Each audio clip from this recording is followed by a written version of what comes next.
Welcome, everyone, to CLOBBERIN Times issue number 126 on YouTube, but 826 overall. Welcome to my 12th anniversary week, celebrating 12 years of being allowed to shoot my stupid fat mouth off about geek stuff, and I don't know why it's happening, but hey, maybe they won't stop me. Maybe I'll keep Long live the Legion and CLOBBERIN Times. Thank you, buddy. Thank you. Hell yeah, brother. Welcome. I love that flight ring. I have that flight ring as well. And also, I lost one, though, that came with my Legion Maddie collector set, but that's a tragedy we won't go into here. My goodness, everyone, Global Geek Gang assembles for another round table spectacular. Yeah, and another. Yeah. Well, the enthusiasm's bubbling over here. Oh, my goodness. That was about 1,000 years of enthusiasm. That was an epic wee. I love your wheeze. Yes, indeed. The Global Geek Gang. Now, of course, let's see here. Oh, that's the wrong one. Oh, never mind. That's good enough. I'm Superboy, and everyone else gets to pick whatever Legionnaire they want to be. But we'll talk about all that. All right. Yeah, so, Clobby is Superboy, everyone, just the way it is. J-Man, welcome. Let's say hello to some friends. I'll say hello to the panel in a second. Just want to say hello to some great friends who popped into the chat. Liger fan, welcome. Mike Beat. So I hear some good friends, some really great people popped in last night from our Nothing Little Open Talk. And I want to thank everyone who did. Let's see here. I hope Garbage. your tummy is feeling better. Hope your tummy is feeling better. Oh, it's all 5 of them are better than they were last night. Could be up to 6 now. Is that normal for humans? I don't know. It is for me anyway. Welcome everyone who has popped into the chat. The thing's kind of, I don't know, what is it with StreamYard? I'm having trouble with my chat today. So just thank you all for being here and appreciate that. J-Man, it's good to see you, sir. He has a cool channel and I popped in on him a couple times. And of course, Liger fan. We had a couple new people popped in last night that I made friends with it. In fact, nice. Eric K here? He's not here yet. He'll be here to tease me later. Met a fellow comic book shop owner. He was in Hog's Heaven because he got to make fun of 2 comic shop owners. Dude, and Gary. Amazing. Yeah, Gary had a little shout out for you the other day. That was pretty good on his live stream. Yeah, I caught that last night with Nerdrotic as I was passing out. Also, I heard him mention CLOBBERIN Times. Like, what? Also, I woke back up. And I'm like, oh, dude, that's cool. I saw that. Actually, someone told me about that. Thank you, Pat, for telling me about that. I appreciate Gary for that. I don't know. He was saying what a jackass CLOBBERIN time is.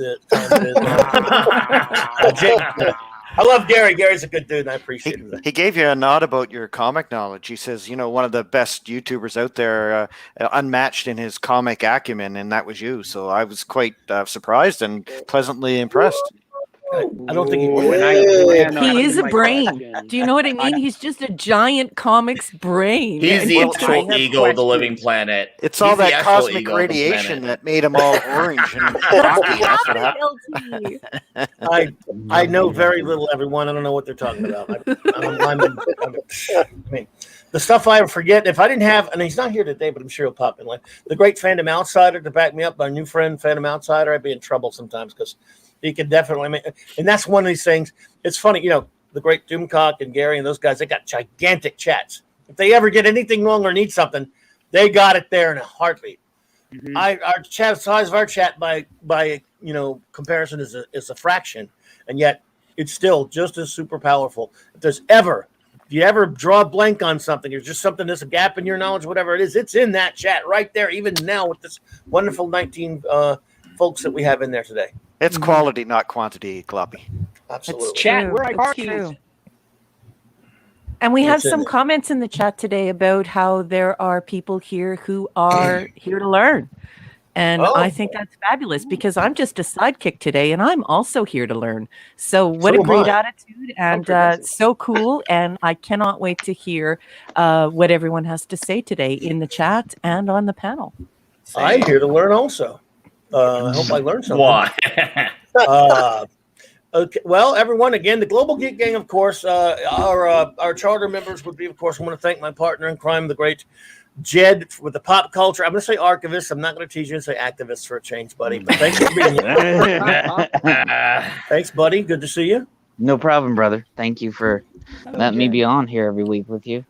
All right, man. Well, I'm glad you're here, bud. And of course, our other great pal and member of the charter member, the great Ash Singh. Ash, buddy, what's up? Hello. Thanks for having me. How's it going? All right, man. It's always good to see you, pal. And also, everyone, a legend in all of our minds, not just his own, the great Retro Dickie. What's up, buddy? Cheers, Blobby. Thanks for having me back on. I was kind of wondering where he was going with that, actually. Today, Clobby is the master, and I am the apprentice. I am the comic book apprentice today because I am learning just as much as, probably, if not more so, because I ran on the back foot here. Well, if you strike me down, I won't become more powerful than you can possibly imagine. I'll just be struck down, basically. The magnificent, wonderful, most fantastic first officer in all of Starfleet is with us tonight. The extraordinary RM, as in Raquel, Master of Briggs. Hello there. Love you. Welcome. Love you, Bobby. Thank you so much for having me here. Well, it's great to see you. I'm so glad to have you with us tonight. Tonight to some, today to others. Who are we to judge? Joining us, of course, we have some distinguished guests that are, well, they're part of the Global Geek Game as big as anybody. And the great, extraordinary Lord Thoth is here. Not only fellow great Blake Seven fan, Avon Lives, buddy, but fellow Legion fan and just extraordinary. I mean, you think I know anything about comics? Right? This is the guy right here. And this guy Oh, stop. You started it by embarrassing me first. I know a little bit. Thanks for being here, buddy. Appreciate you, man. Thanks, man. It's nice to be here. Thanks for the invite. This is a great topic to talk about. It's classic DC comic books, Silver Age, and even deeper than that. It goes way back to Adventure Comics in the early days and Superboy. So, yeah, thanks for inviting me. Oh, yeah? Very cool. Well, dude, couldn't do it. I wouldn't do a Legion show without you, man. Dude, if you couldn't have made it, I would have postponed it, man. This show was not going to happen because I've talked for a long time about doing a Legion show. Yeah, we have. I'm glad we're finally getting to it. Yeah. I'm glad. But look, again, because Carlos and I did one a while back, of course, because he knows, again, we just sat there and just shot the shot, about Legion. Because we've done it for so long. There's so many different things we talk about, and there's so many facets of it. You can't cover it all in one show or 5 shows, but there are tons of websites about it, podcasts about it, and everything else about it. But today we're just going to, in general, go over a little bit. We're also joined by a great buddy of mine that I made a while back when I jumped onto YouTube, and he has just been a cool pal. I've been on his fantastic show, Mr. Nick Weiser, as in 32 Flavors of. Hey, buddy. Thanks for being here. Hey. As always, I'm thankful you're letting me on. Sorry I cut a little close today.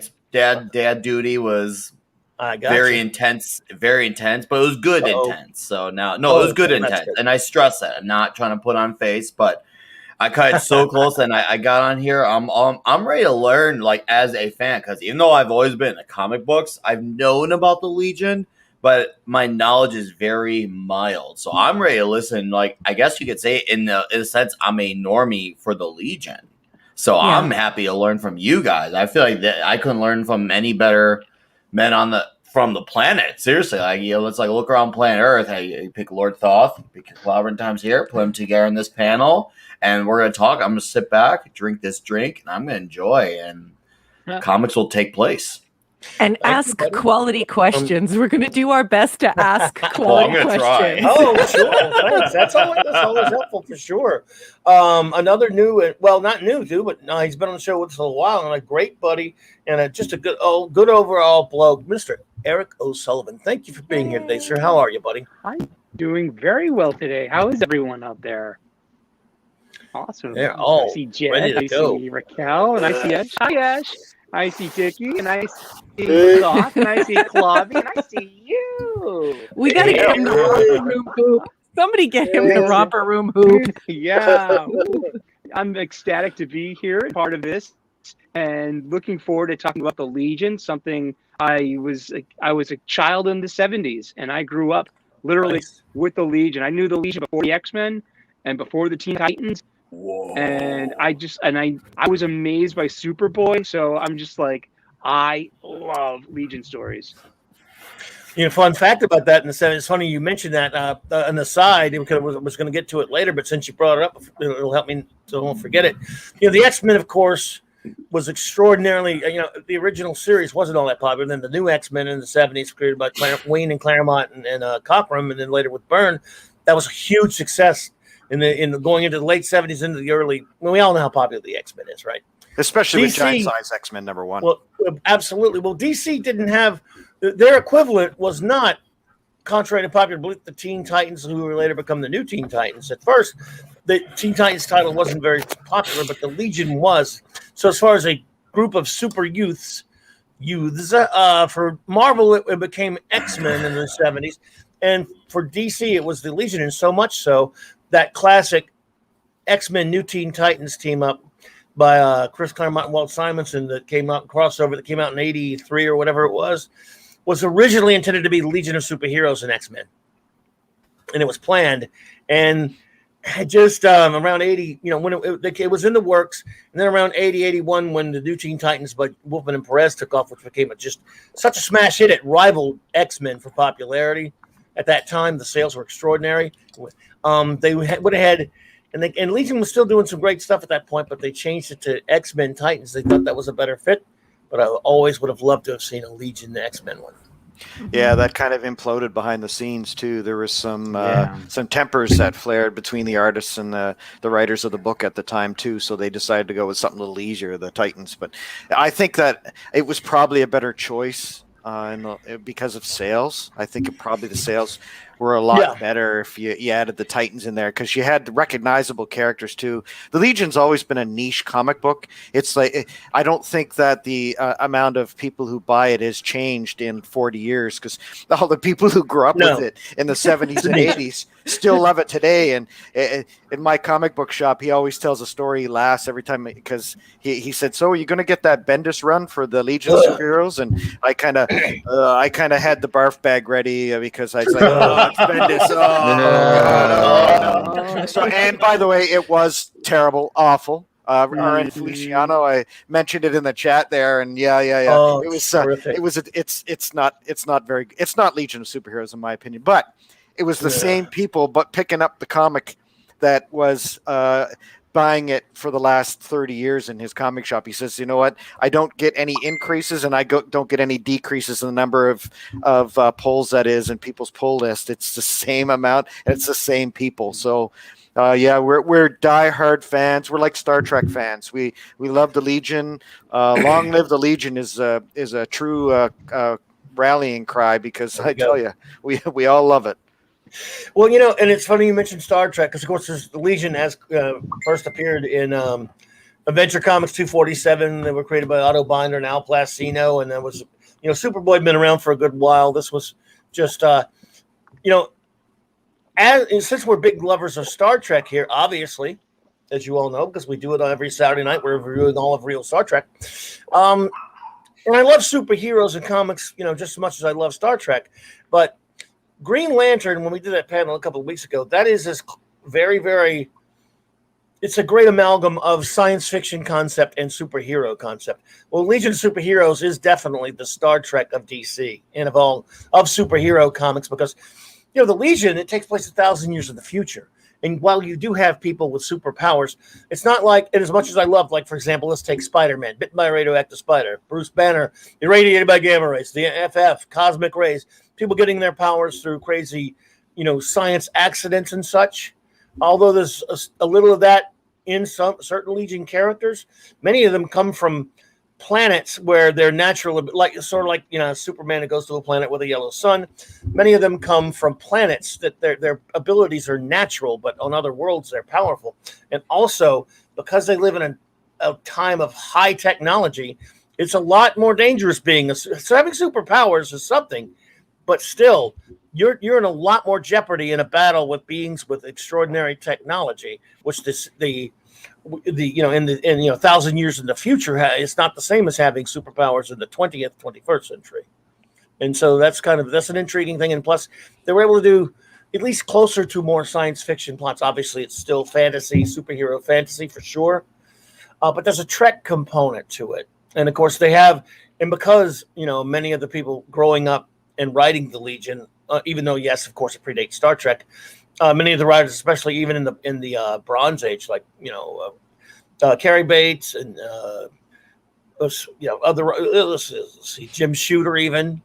Oh, he wrote it a little bit later, or a little bit before that, actually. But other writers, I'm drawing blanks on some of them now. Carrie Bates and, wow, good Lord. Paul Levitz being the best, of course, being my favorite, of course. They were Star Trek fans, and they put a lot of Star Trek feeling and a lot of Star Trek philosophy you can find in Legion of Superhero comics. Absolutely. You're doing a comparison between Star Trek, and I'm talking classic Trek more so. Real than Trek what came yeah. later. Yeah, real Trek. You saw a lot of that too. Well, the United Planets, the United Federation planets. So there's the analogy there too. That are close. I like the old Legion Charter where it had to be teenagers with a unique power that were allowed into the Legion. So you couldn't have a whole bunch of people from the same planet, although they kind of loosened that a little bit in the future with Paul Kryn and Magnetic Kid and Cosmic Boy. They were brothers, right. Older brother, younger brother. But you also had the fact that all of these people from these individual planets were usually the most powerful version of that on the planet, like Saturn Girl and the Moon of Titan. So she was one of the most powerful telepaths on the planet. Dream Girl was, of course,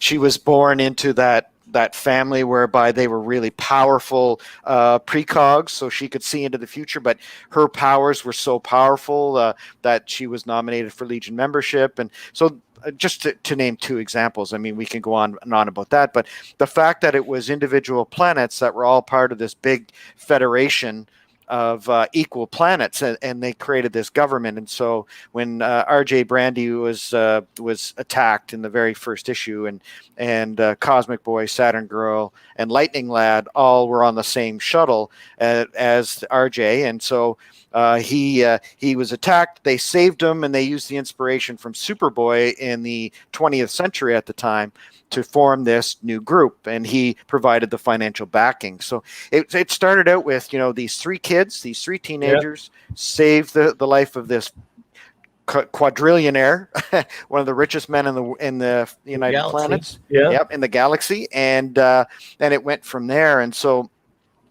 one of the things that I liked about this was because I was such a big fan of Star Trek, I automatically just picked up a couple of issues when I was very, very young, and I found that I liked it. It was kind of a mature take on a weird science fiction story. It really wasn't a kids kind of comic. It had obviously it was a comic book, so it had that kind of immaturity to it, and it was teenagers that were part of the team. And so you kind of, you don't see yourself in that role, but you could see yourself being part of the team.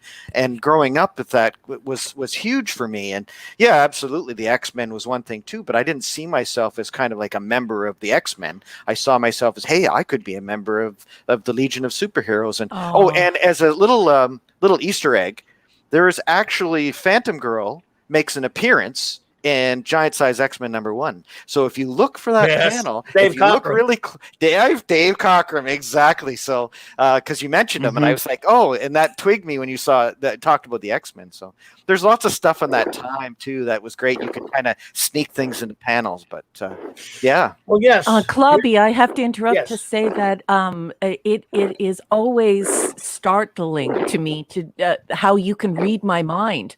I was just doing some research on this so that I was able to understand what's going on and see the visuals. And you chose the exact issue that I was looking at, the cover issue on the internet. You guys, this is beautiful. First of all, I can't believe that Captain Clobby can literally read my brain. But this is beautiful. This art by Kurt Swan is just absolutely gorgeous. I would love to read this. This is beautiful.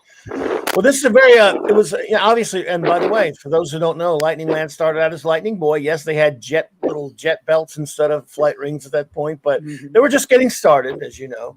And I believe that's Swan and Plastino or something like that. Al Pacino, actually, I think drew the first issues. But I love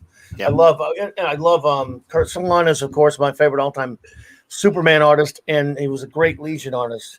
But yes, this is one of the top 3 or 4 most, I don't want to say parodied, but covers. I mean, as far as redone and copied, and they've done homages to it in every single. That second, maybe. Fantastic Four, Binder and Plastino, isn't it? Binder and Plastino, I think. Was Binder, Aldo Binder created it. He wrote it, but Al Plastino did it. He co-created it with him. But so, Klobby, would you please tell me if people at home would be able to get this? Because I know that there are a lot of people in the chat talking about how they're here to learn about this wonderful IP today.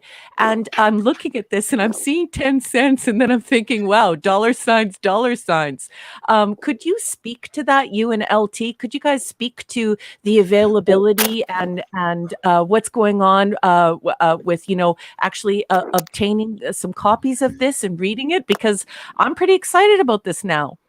Well, this is these Silver Age appearances are obviously the original of this is a very valuable comic book, of course. They don't think they appeared again until a later issue. Then of course they started, but they eventually took over the title of Adventure Comics, but for a while. In Adventure Comics number 300. In Adventure 300, which I have, they got their own regular feature. But you can find many different. Me too. That's the earliest one I have. Actually, right I got this issue. I got that issue right there. It was my dad's when he was younger, so I had the one you had up there. You have 247, dude. Yeah, it was my dad's, and I have this one too because it was my dad's. I have this one. I have a bad. Yeah, I have this one and the one before because it was my dad's. I have a very fine number 300. Oh, nice, dude. It's and I got it for nothing. Like years and years ago. Well, yeah. It was for sale for like I don't even want to say $100. It was like $50 or something, and it was just and it had an amazing shape. And I was like, well, wow! I couldn't believe I found it. Hey, old Ninja, it's good to see you, buddy. Ninja night. My dad was a huge. Well, when he was younger, I have Fantastic Four number 2, 3, and 4. I have both those. Both those Adventure Comics issues. That's how I got into comics, was through my family. And these again, 247 will run you quite a bit, but these comics, all of them are reprinted over and over again. Oh yeah, they have posters, they're archives, they have postcards. Great. Yeah, everything's reprinted of these. Okay, so I can do these in order. I know that I'm asking questions that the chat wants answered, so I could actually do these in order for a reasonable sum. Well, yeah, I mean, you could get the archive editions. There's a new. Did you see that? They have a new Silver Age omnibus, which of course I'd wait for it to go down in price because omnibuses are outrageous and they're very gigantic and they're heavy in there. But there's an omnibus of this that starts out from the beginning. I have the only Legion that matters to me is 247, the beginning in the Silver Age, to the end of 1989. The end of the first Baxter series. Everything after that is Airsat's filth to me, which we'll go into later. But I have every single story either in reprint form like this, or in some cases in the originals. I have all the real ones in one form or another because they've reprinted these multiple times, which is good. Yeah. They even have this small little let's revisit that for a second, Klobby. So you said 1958, starting with the 247, and then I'm sorry, Klobby, you said 1997, sir. Well, 1958, through 2000. Excuse me, 1989 for me. 89. When they destroyed they destroyed the Legion with the 5 years later trash. Okay. With, Tom and Mary Beerbaum and Keith Giffen, go screw yourselves. And DC, go to hell, DC, for doing that to me. At the end of it's funny, our great friend, the late great Mark C, had never been a Legion fan, and because and he, because we're talking about it so much, Carlos and I were talking about it. He went out and bought all of the Baxter series, which ran from the around 84-ish or something to 89, I think, something like that. 84, you're right. Yep. Yeah. And it was like 63 issues and 4 annuals, and he found them. I mean, he found them really cheap. You can find that the Baxter series is really good. If I were to recommend anybody where to start reading Legion, I think it would be around the Great Darkness Saga. Don't get me wrong; we're going to talk about some stuff before that. I love it, but as someone who's more of a newer reader, newer to it, or something like that, what do you think? Thoth about you? What would you tell somebody to start reading Legion? Well, you can pick up the trade for the Great Darkness Saga pretty cheap. They've done it a couple of times, and that's like that's a quintessential story for the. It really what came before and then what comes after that's kind of a jumping on point for a lot of great Baxter stories. You're right, that whole Baxter series was awesome.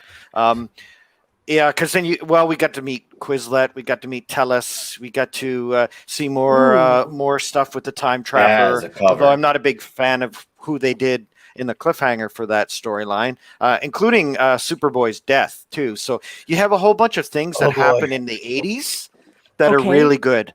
So the 80s are like probably the best stories that the Legion had that are modern era stories. Okay. This made me cry, dude. The minute it made you cry, it made me cry. This looks like a photograph. This is beautiful.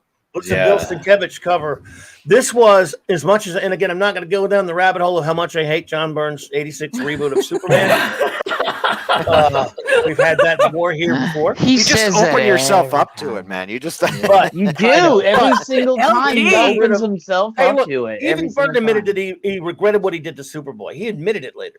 Well, at least he admitted it. That's better than what 95% of comic writers in ours. They never admit when they do something wrong. I'll take that. This is a classic example of I wish they hadn't done it, but they did it well. Yeah. They did a 4-parter that crossed into these 2 issues of Legion. This one, and which I've always loved. The late great Steve Lido, who passed away too soon. I loved his work on Legion. That's a great cover by him. And anyway, it crossed over into Legion, and it dealt with Superboy being a pocket universe Superboy. Screw you, Byrne. And well, he had to kind to because he had behind that story, the whole thing behind that story. I know they made him do it. When they rebooted after the Crisis, they created it so that there was no Superboy in Smallville before Superman. That Superman was so they kind of had to come up with an idea to try to get, because that's what the Legion of Superheroes is based on. They're inspired by the legend of Superboy.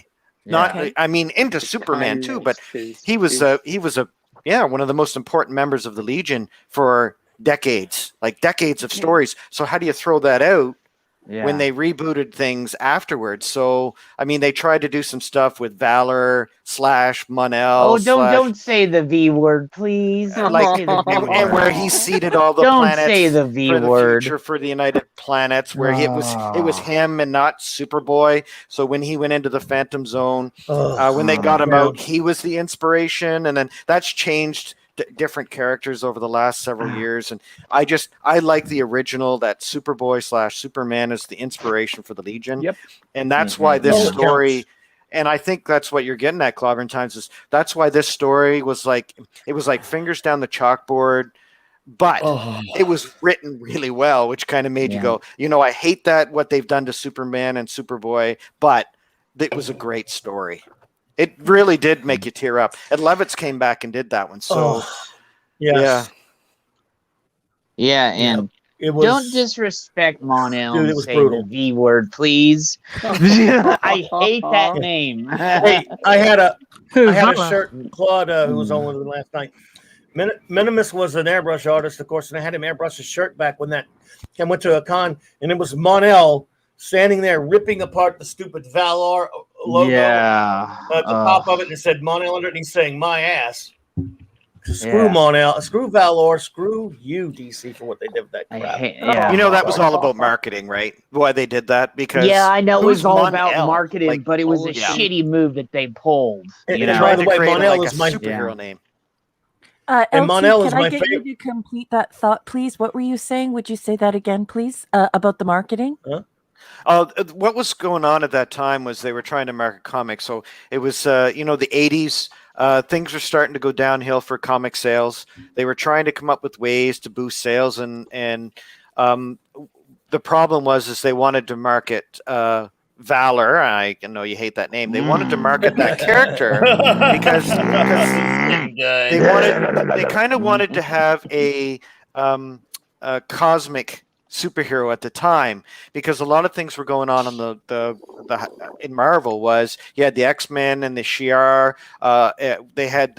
They were going into space. There was all these space stories. Like they were trying to market something in the 20th century at the time, to try to boost sales in that kind of area. And they were thinking, well, what characters can we throw in there? We can't have Superman, because Superman's going to be Justice League. He's going to be on Earth. They're doing kind of a year one story with a bunch of their characters. So they said, well, this character here, we can fit him in with Legion, Legion, that Legion, which is the licensed extra governmental interstellar operatives network, I think. My memory might not be that great, but Real Doc's second. So Brainiac number 2. So they wanted to bring that into the cosmic area, and so Mon-El didn't sell. So you're not going to sell a comic book called Mon-El. They wanted to create this heroic name that was kind of like super. So they went, well, let's call him Valor. And that's kind of why they tried to market it, and it didn't do well. If I remember correctly, the Valor comic lasted 20 or 25 issues or something, and maybe something like that. Legion didn't do that great either. But they wanted to bring some of that old school fanatic fans from the Legion into new shows, so new comics. Okay, so thanks seriously. for that, LT. So now we actually understand not only the lore, but the story behind the scenes for the production and the writing for this Valor IP. So now I'm going to avoid it like the Black Plague. Thank you. Thank you for that. Thank you for that. And now Ash will read every issue despite us now. So. Ash hates us. He hates us. Okay, listen. We like. Jed, if Ash actually does go and read all of the Valor, we should do a throwdown showdown on Valor on this channel, and Ash can prep out and try and defend himself against the panel. It'll be the Green Lantern movie all over again. Tell you what, challenge accepted. Challenge accepted. But we have to do it now. I respect Ash just off of that. I can respect that he stands by the conviction. Now this has to happen. Yes, I'm telling you, got to do this. It's a throwdown showdown on Valor, and now Ash, you have a whole bunch of homework to do.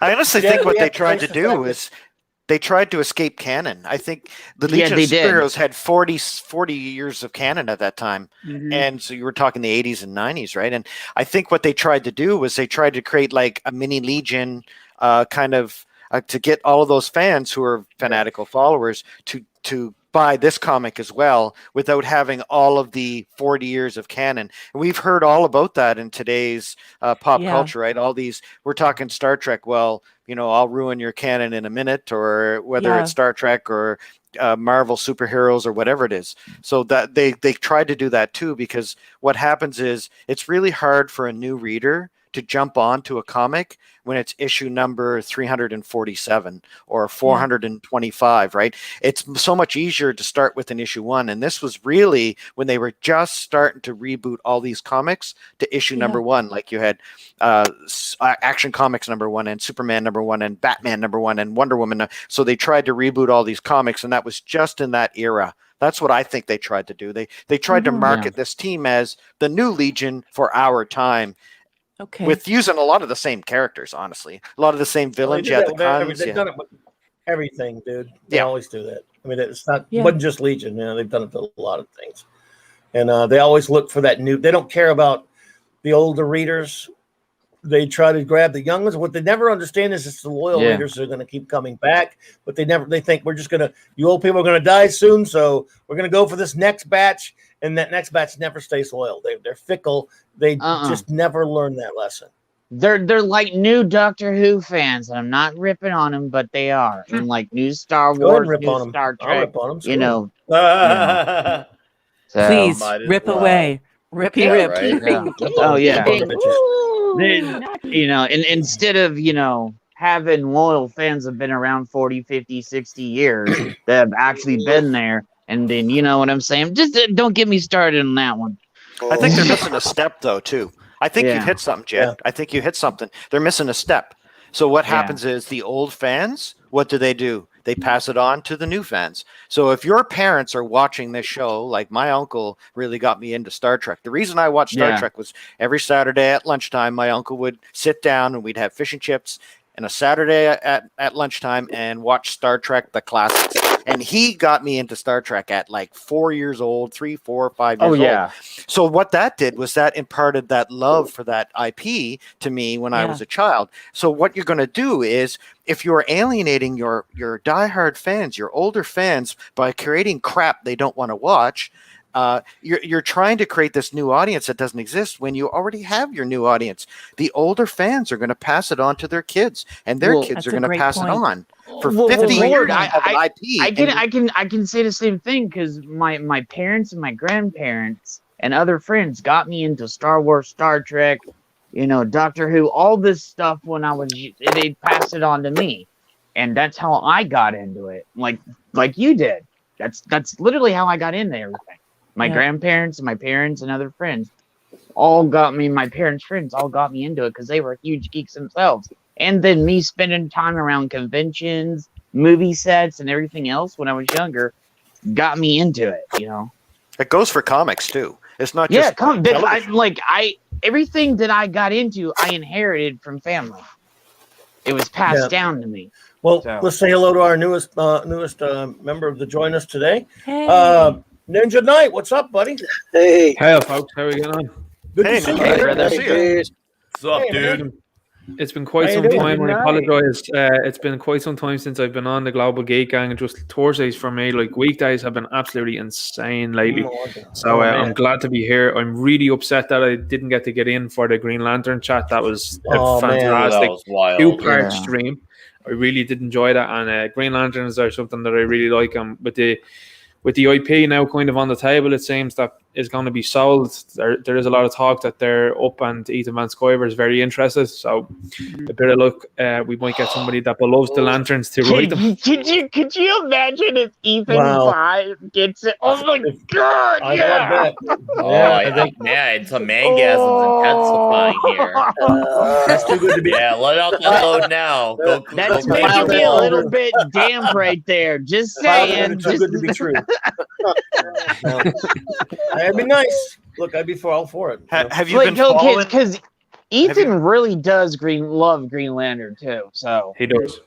yeah, Have you he been loves following it. Green Lantern lately, Ninja Knight? The Morrison run that's been going on lately. Have you read that?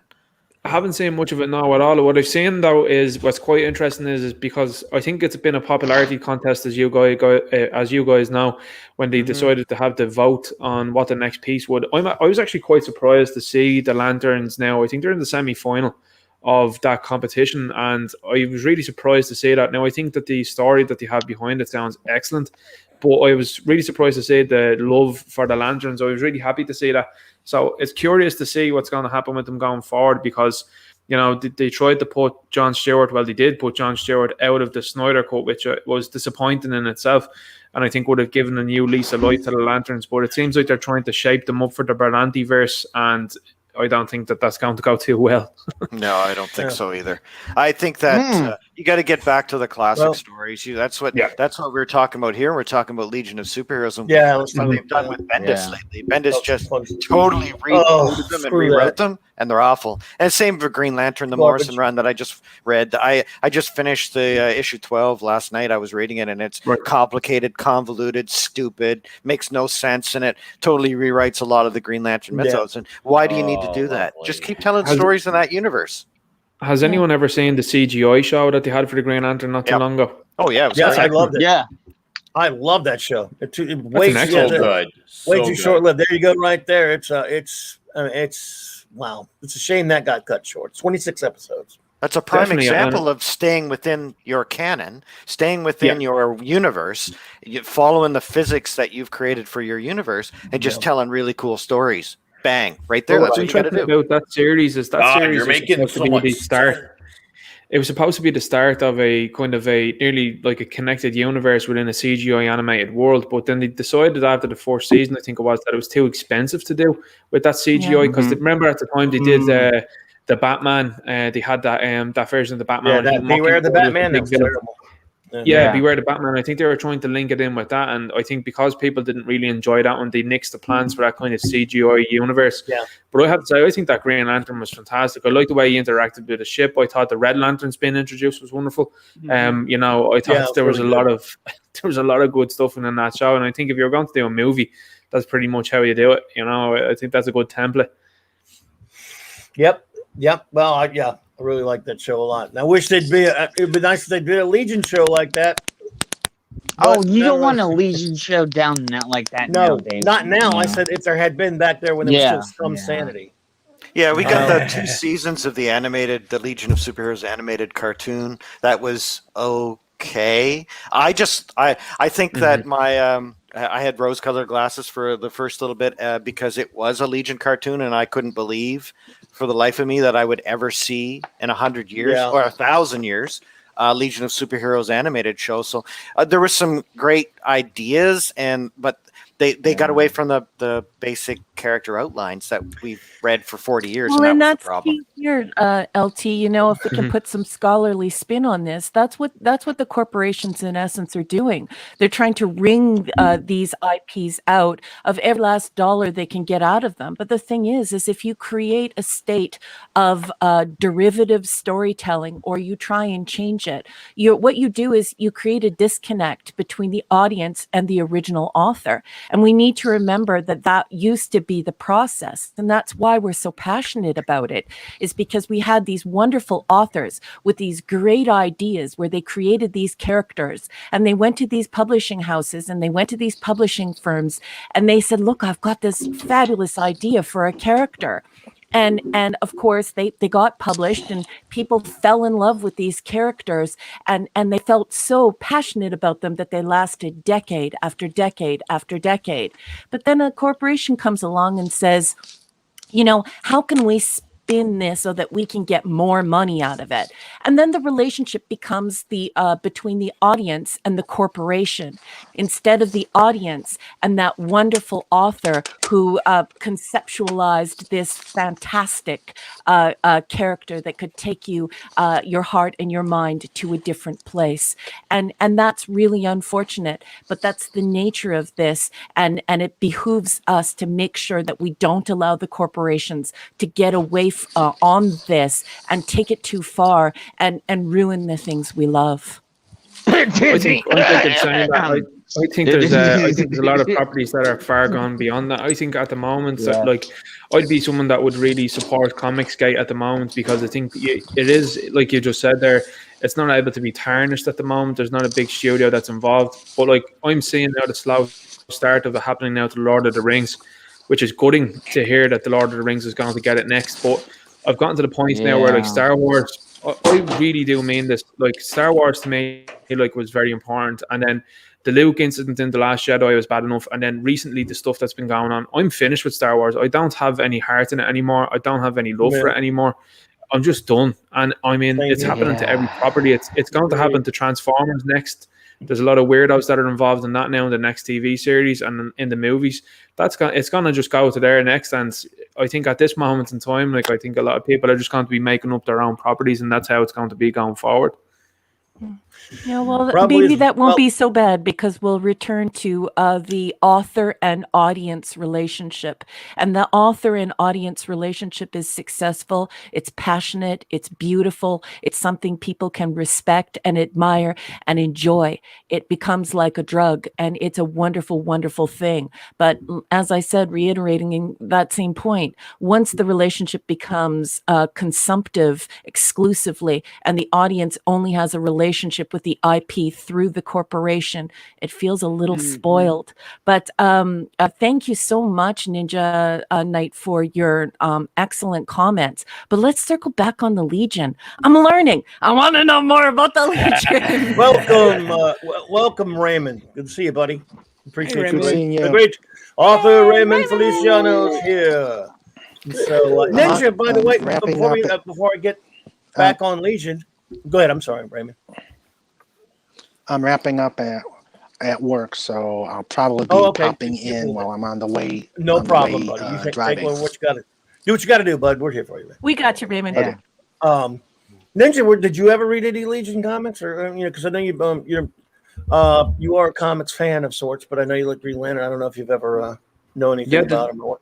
The Legion, for me, like, the Legion's really interesting, and it's something that I'd be more exposed towards in the TV series, is really not so much the comics. It was just one of those ones that I just never got into. I suppose it was kind of like the New Gods as well for me, that it was kind of one of those things that was a little bit, I suppose, too fast forwarded for me rather than like current kind of day. I think that's where it got a little bit strange for me. I love now what I mean, like that with Darkseid, and it's phenomenal and stuff, but I think it's an interesting concept behind, the issues that plague Superman and Batman and the League is still happening nearly, 100 years into the future and beyond. I think that's quite fascinating, Well, yeah, one of the things I was saying at the outset was one of the things that was intriguing about the Legion is, yes, these people have superpowers, but they're in a 1,000 years of the future where technology can make that very dangerous. I mean, superpower doesn't mean the same in the 20th century than it does in the 30th century.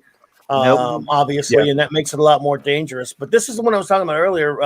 As far as something, again, it's a niche, as LT was saying. If you're going to get into it, you either are or you aren't. But one of the ones I usually recommend to people new at it, or just look. As much as I love the Silver Age stuff, that's kind of for the aficionados who grew up with it. And that may sound bad, but I would kind of start here at the Great Darkness Saga. I just reread this again recently. It's more important to Legion fans, obviously, but still, this is probably the greatest of their sagas, in my opinion, of the Legion. Others may disagree, but that's a good starting point, because if you do like it in any way, you can go. The series went a little bit beyond that. Then it went into the Baxter book, which that was about. People say that like everyone knows what a Baxter book is. In 1984. DC changed a couple of their comics, New Teen Titans and Legion of Superheroes, into direct sales only Baxter format books on slicker paper. That's what we call it, the Baxter series. And and it went back to numbering of 1, while in the regular series was new stories for a while, then turned into reprints of the Baxter series. It was called Tales of the Legion, as they did with Tales of the New Teen Titans. But this is the one that if the Great Darkness Saga doesn't grab you, then maybe the Legion may not be for you, basically.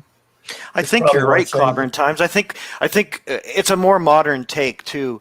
Bear with me here as I just say this part. So the big part about the Legion of Superheroes is its villains gallery. So how you talk about how the Flash has a great villains gallery, Batman, you've got the Rogues, right? You've got there's some great Marvel superheroes that have, like Spider-Man it has some of the greatest villains of all time. Yeah, actually, the Legion of Superheroes has an outstanding villains gallery, and the reason why I think that we had some great years from the Bronze Age through to more modern comics is a young kid by the name of Jim Shooter, at 14 years old, started writing the Legion of Superheroes in 1966. Yes, he did. Yeah. So, yes, because he created some really amazing stories, and that's why they were so mature, because I think why we really liked them growing up in the 70s, and I know you're a little bit older, Clobby, but those stories were so mature because it was a teenager who was writing them into his 20s, right? So you had the death of Pharaoh Lad. You had like a real death, permanent death. Well, I mean, pretty permanent death of a character. Pretty permanent till he did come back later on. Not the real one, though. Yeah, the Fatal Five introduced. You had the Dark Circle, Mordru, the Adult Legion, the Legion of Supervillains. like that's what I'm going to here is you had the Great Darkness Saga, and that's a great jumping on point for people because everybody has heard about Darkseid nowadays. Because this is one of my favorite channels right here. Pages right here. Yeah. Yep. Yeah. I always recommend the Great Darkness Saga to anybody that wants to start a Legion. This is beautiful. You guys, it'll introduce you to a whole plethora of characters. You're like, who is this Wildfire guy? Who is Dual Damsel? Who's Bouncy Boy? Who's Wildfire? Yeah. Who's Dawnstar? Like who's Cosmic Boy? Like what a name, right? And so those characters, they have some crazy names. Yeah, you can see, and the villains were great too, right? You had you had Superman. The Darkseid used his body supposedly and created a minion of Darkseid. You had the Daxamites. You had Element Lad showing how powerful he really is. And what that led into was after that, they were pretty beat up, and you go into the Baxter run where then they face a legion of supervillains, whereby one of the greatest stories of all time is told when Karate Kid sacrifices himself to save his true love's planet from the Legion of Supervillains. So that killed me, dude. That was killer. Queen Projectra, and that was one of those crap beat out of it. Yeah, because Nemesis Kid can match any one person's powers, right? And it happened to be Karate Kid's. It had super karate. He was Karate Kid's great because he made it into. He's the only one ever to make it into the Legion without an actual superpower, and they were laughing at him. And you have karate, kung fu. Who are you? And when he did his tryout and he threw Superboy unexpectedly. Yeah, he beat Superboy, and that's how he beat Superboy. And that's how he made it into the Legion. Clobby, what does he look like? Oh, let's find the karate. I'll find the karate. Get his classic Val He had armor. a couple different uniforms. Look at Val armor. That yellow. I like the classic one was the brown one, right? But if you go I with like the white one in the 70s. I like the white one. It's goofy, but the white one was cool. Hail to Apollome's minion, and Chris Persia just walked through the door. Love you guys. Persia. Welcome. Hey guys. This is a Bronze Age version. Please excuse Cosmic Boy's ridiculous bustier, but this is my Mike Grell, my favorite. You can see Karate Kid in between. Well, he's on that lower row. I don't know if you know him. Sunboy and Dawnstar there. You got Dawnstar and Dawnstar. Yeah. He had his own. He was so popular. See, the kung fu craze in the 70s was so huge. That's why you got a movie coming out now called Master of Kung Fu, and we'll talk about how that looks. But let's not just talk about that disaster. Kung Fu films were so big because of Bruce Lee that Marvel and DC both jumped on it. I mean, they had Shang-Chi, Master of Kung Fu, Iron Fist. DC had Richard Dragon, Kung Fu Fighter. They even gave Karate Kid, a guy from the 30th century, because they wanted a title about a guy with the word karate in it. They stranded him in the 20th century, gave him his own title for a while. And then they do it on Twitter yesterday. There was no such thing as Asian heroes until the recent Mortal Kombat and Shang-Chi. Did we see that? Yeah, never happened before. I saw that, Ninja, and I was like, oh my god. That was annoying. Are you kidding me? I want to cosplay all of these outfits. Literally. Wait. If you cosplay Saturn Girl, I'm going to have a heart attack.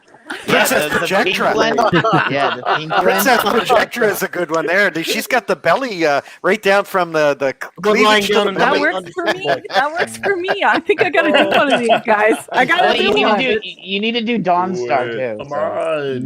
That Dawnstar cosplay would be amazing. She's got the down. wings and everything. That would be a good one. Yeah. Ooh, They have some George Perez right there from Hoopsu in the DC universe. Can't forget Phantom Girl and the Bell Bottoms, though, because Phantom Girl's Bell Bottoms are classic. Man, here we go. All right, guys, get your towels. Bouncing Boy. He was body positive before it was body positive. Yeah, and Bouncing Boy was the luckiest Legionnaire, by the way, because he was married to Duo Damsel. I'm just saying. Yep. Well, it used to be Triplicate Girl before one of her bodies got killed. So when she was Triplicate Girl, she was in love with Superboy. Yep, that's right. And she couldn't have him.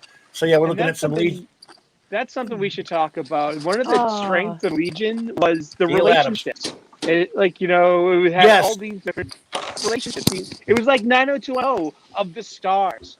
It was a soap opera. Yeah, in fact, they even released an ad at one point, Eric, where it was that was running through the DC Comics. We got some noise going on back there. Who's doing the noise? That it said it was like a spoof ad of Young Love soap opera type thing. And it was a Legion, and all the different because that was kind of thing. If you read Legion regularly, because they were teenagers, They had all these romances going on. Starboy was in love with his of them. dream girl. Who wouldn't be in love with Dream Girl? Yeah, he had Wildfire was in love with Donnie, and he had no body, and she loved him too. Wildfire is my favorite Legionnaire, not named Superboy or Mon-El, and I guess because it's a pattern with me. You know how much I love The Thing. The Greatest, my favorite character of all time. I love tragic characters for some reason, and here's this. He's kind of like this dumb jock that just pretended to work for this scientist in college just because he wanted to get next to a girl. It was this origin told in this great issue with the Sapporo cover, and he accidentally gets turned into pure energy, and he has to live in this environ suit that can expel great energy, and then so cool. I love it. He saves the Legion. Okay, Raquel cut part 2. Saves the Legion, dies, but he comes back, and he falls in love with Dawnstar. He can never touch her or do anything at this point because he's pure energy and stuff. I love this issue. This tells his origin, and this tragic story about him and the woman he loved and they lost. And I love Drake Burroughs because he's a great character. He's a hothead in more ways than one. Obviously, I love this outfit. This outfit is perfect. This is his only good costume, in my opinion, or his best one, except for, pretty much. Later, Quizlet helped him get some semblance of an energy of a body, and I didn't like that look. Yeah, I didn't either. I do love Quizlet. It didn't look all that good, But his original costume too gave him almost all the powers of the Legion. Like he was that original costume so he sacrificed that costume in order to save the Legion. His suit, I should say, not costume. And once it was gone, they couldn't replicate it. Like Brainy created the new one that did pretty much the job, but didn't quite have the same capabilities. But yeah, he sacrificed so much to save the Legion. So it's a great story. I love that issue too. His first appearance is pretty good too. I'm already hooked. I don't even read comics, and I'm already hooked. What have you guys done to me? Now I'm going to buy all these. Well, here's another thing too. The woman he falls in love with, Dawnstar.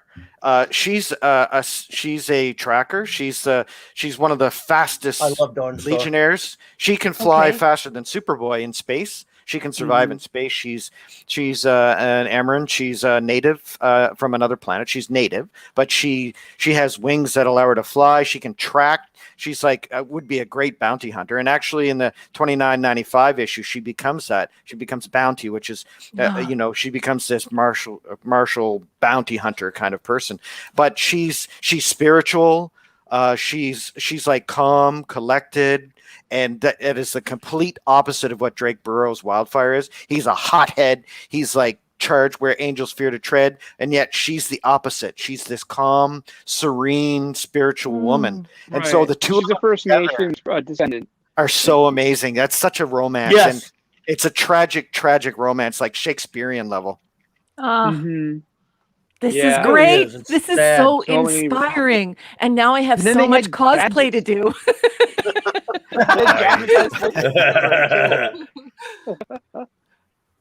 Speaking of new gods, has anybody got any kind of comment or thoughts on the fact that they cancelled the movie outright? I know that the girl that was directing it, Ava DuVernay, isn't particularly well liked at all. I've seen her Twitter; she's pretty out there. But that seems like a pretty unique decision that they've made, given the fact that Tom King was writing it. You'd think it'd be right up their alley. Any comment on that, guys? Do we have any feelings on it? You said Tom King, so I'm out. You just said Tom King. Yeah, I'm relieved. I'll tell you that. Yeah, you said Tom King. So I'm relieved. It's just like, all right, That's cool. one less tragedy that we'll have to look at. I mean, there's still plenty out there.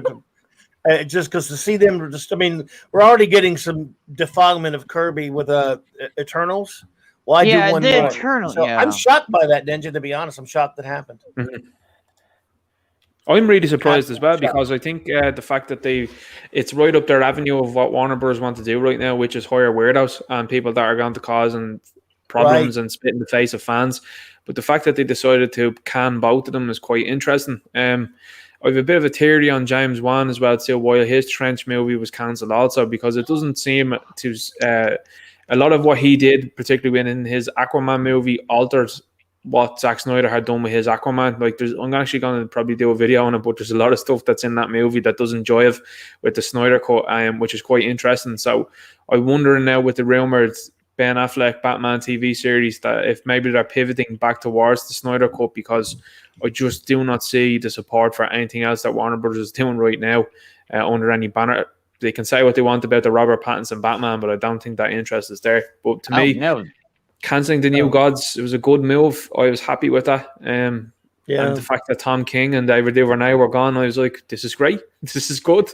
See, one less thing I love destroyed is nice as so much other things. There's plenty for them to destroy, so I guess they figured we'll cut them a break on this one for now, by the way. But you got to remember, neither side, whether you hate one side or the other thing they're doing, remember, J.J. Abrams is in charge there, so don't expect anything good to happen. Nope. I wish they had done the Eternals. Nope. Yeah. I wish the Eternals. You know, I love one of the things, again, I guess when you were mentioning Thoth earlier about that Legion cartoon, Bob. In fact, Ash has an avatar of it up there because I was telling Ash about it last week. When it comes to superheroes and they are visual characters, as you all know. Yeah. And especially with Legion and FF and some other, and really most superheroes, but especially with them, if they don't get them the way I wanted them to look, that was my prejudice against that cartoon because it's a good cartoon. I've watched some of it. It is, stories and stuff. If you can watch it, not really care what they do visually with the characters and some of those things, then you're fine. It's worth watching, I think. I'm not there yet because I can't. I want my Legion to look like Legion, this. Will you please send me a copy of this, Clobby? Would you please send a copy of? Yes, I'm looking all over for it on the internet and I can't find it. I don't know where you found that. Yes. But can you please send that to me on Twitter? Definitely. Yes, please. Sure. I love that. I just want to. And that one too. And this is more bronze, right? Later bronze here. This Dawn Star, by the way, up there with the wings. I want him to look like this. Silver. I know it's silly. That's bronze there. That's bronze age. Bronze. Yeah, the other one was it's bronze beautiful. Also, but I love it. It's beautiful, you guys. This is beautiful. This is gorgeous. It really is. This is George Perez right here. Yes. I actually have Ultra Boy T-shirt. I could always throw the T-shirt on. I need to pump up so I can get the muscles. Actually, let's see here. I was going to show some shirts that I have because I'm wearing the Legion shirt right now. Yes, some goofy. Do it. I've got some goofy Legion stuff to show you. That was a great set of books too. If anybody wants to own up on the Legion of superheroes, you can probably pick those up pretty cheap in a lot of back issue stores. So support your local comic shop, especially the back issue shops, and say, hey, do you have any old Legion of Superhero stuff? You could probably buy in the like a couple for $1, like 50-cent comics. You could go in and you could buy a whole slew of them. So we have the bargain bin at my comic shop, and there's a whole bunch of the good old bronze stuff in there. Yeah, people don't know like this, don't know what they got there, so they're like, right, Jed? Oh, they're crazy. Cheap. Yeah, they don't know. And that's why it's good that the Legion has a niche audience, because now you don't have to worry about competing for the $20, $30, $50 comics as much. So you can just go the back issue bin for 50 cents to $1. It's a win-win. Yeah, that's what I said. Mark C told me. Well, until people get in on it, He got almost all 63 issues of the Baxter run and like a couple in the 4 annuals. He missed they had 1 or 2 out. He got for under $90 at some comic shop. That's $1 a comic. Which isn't bad. Yeah, this is the shirt I'm wearing now, of course, if you can see that. I hope you're washing that in Woolite so that you can make sure that you keep the neck in good condition. Look at that mug. I don't even know anything about the Legion. I want that mug. There's actually, you got some of the symbols wrong. So cool. Oh, that's a good one. That's really nice. That's from the 80s. Or you can't. You can't. That's from that 1978 special. I have that. Right. This is my Treasury edition that I got signed by Mike Grell himself. Oh, wow. Well, I have that, but I don't have it signed. He didn't I don't have mine, mine. Unfortunately. This is the wedding signed either. Saturn Girl and Lightning Lad.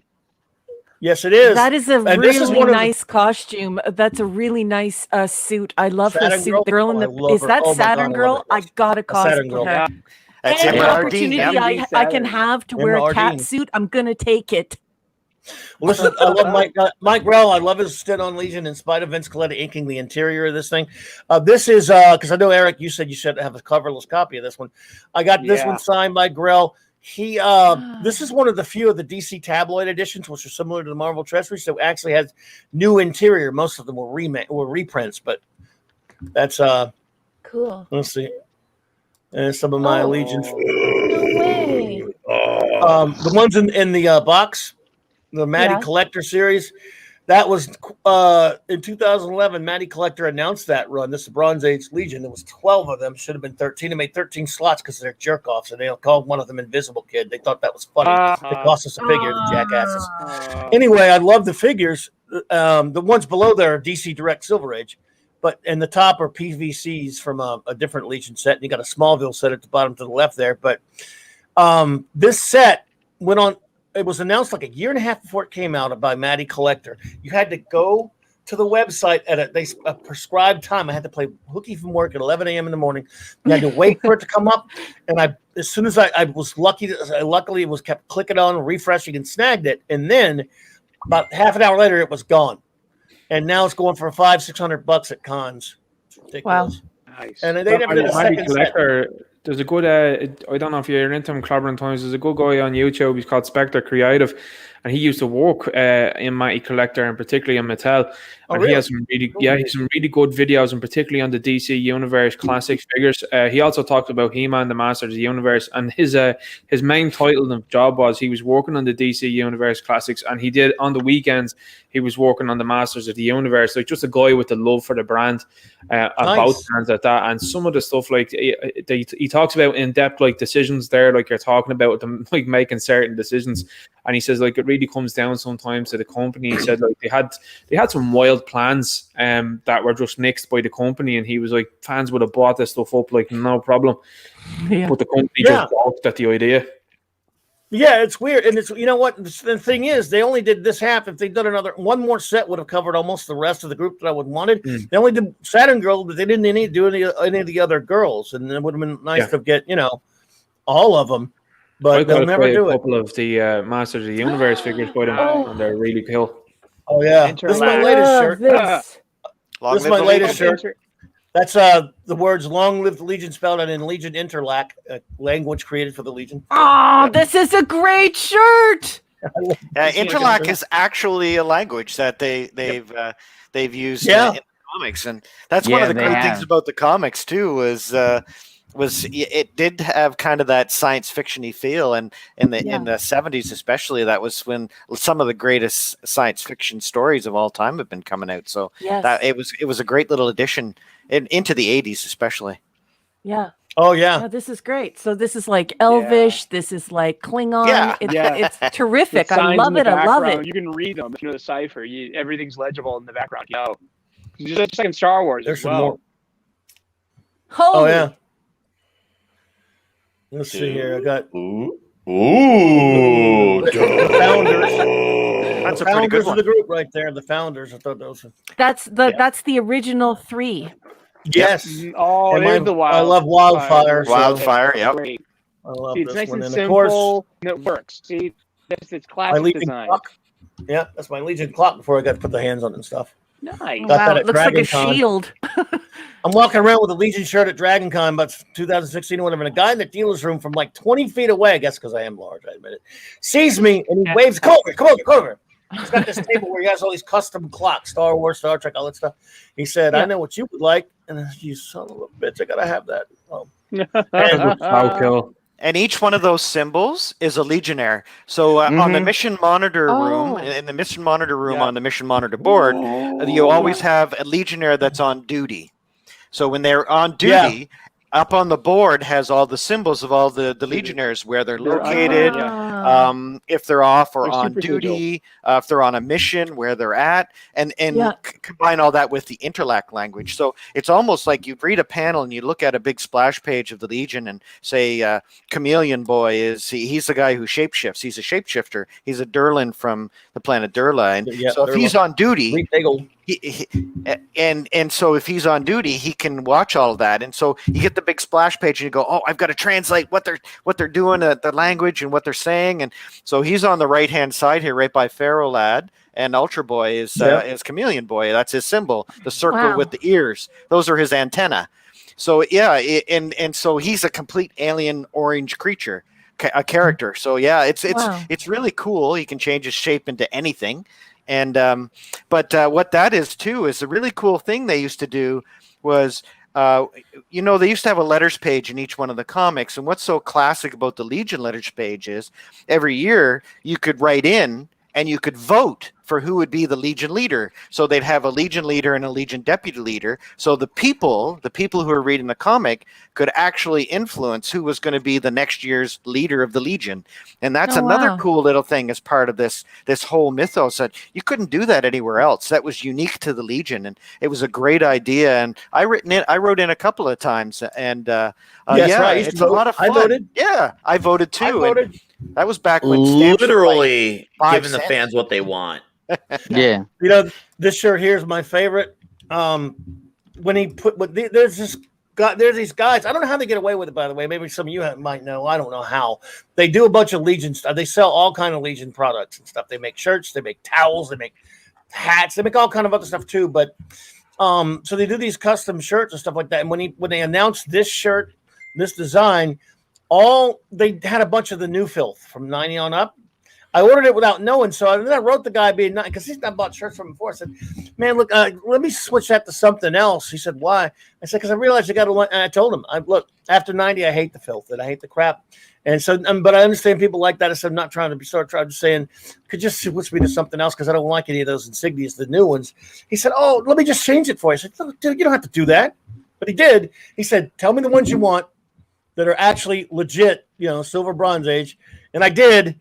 I felt bad about it first. He's like, "No, man, I love doing this stuff." So he made me a special one for that. They even have got the subs on there. Yeah, you've got Night Girl, you've got the subs. Hornfield Kid, you've got Stone Rainbow Boy, Kid. Polar Boy. Oh, that's awesome, man. Well, since there was room left over, I got an LLL across it there. So, you know. Long live the Legion. That's great. The only thing you couldn't do is Superboy. You can't do Superboy because you get in trouble. Yeah, because that symbol is pretty copyrightable, eh?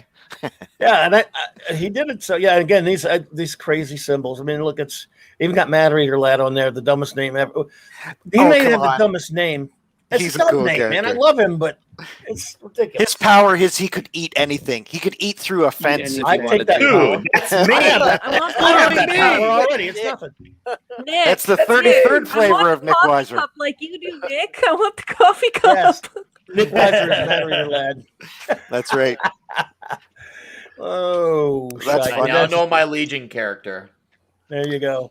It all makes sense now. And can you imagine that name tag? Matter Eater Lad. It's like it's this huge name. It's like you couldn't come up with it like Eat Boy or something, but no, it's going to be Matter Eater Lad.